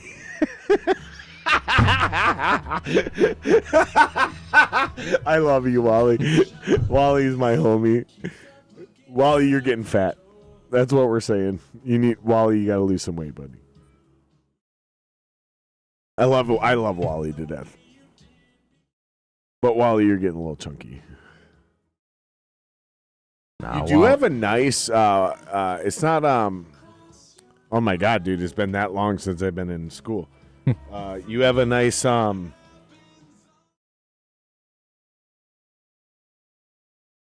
I heard I gotta call you out though. I heard a little of that auto-tune right there. I heard a little bit of it. There's a little pitch correction right there. I heard it on that. I'm gonna call it out because I back it up, Will. I did the editing, and I don't know how to use auto-tune. No, it's when he hits. It's the last note. It's the last note when it's only him. There were some presets, but I didn't know auto-tune. You did the audio editing? Yeah. You mixed it? Wally gave me the raw files. Yeah. Okay, turn it up a little bit. Hold on. No.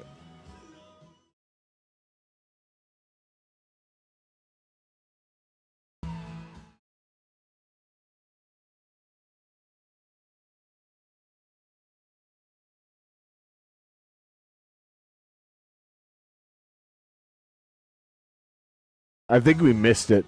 There was a little part of a note. There it was. It's in that reverb section. Right there. Back it up again.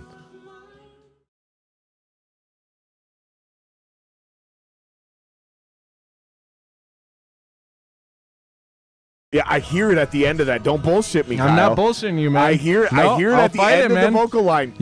There's not only some chorus on there. No. But there's a little pitch correction there. No, I don't know. And I'm not saying you're flat. No, I'm not saying you're flat or I'm sharp. just saying I've never used pitch correction. I hear that Melodyne fucking, that little processing, whatever it is. It's not compression.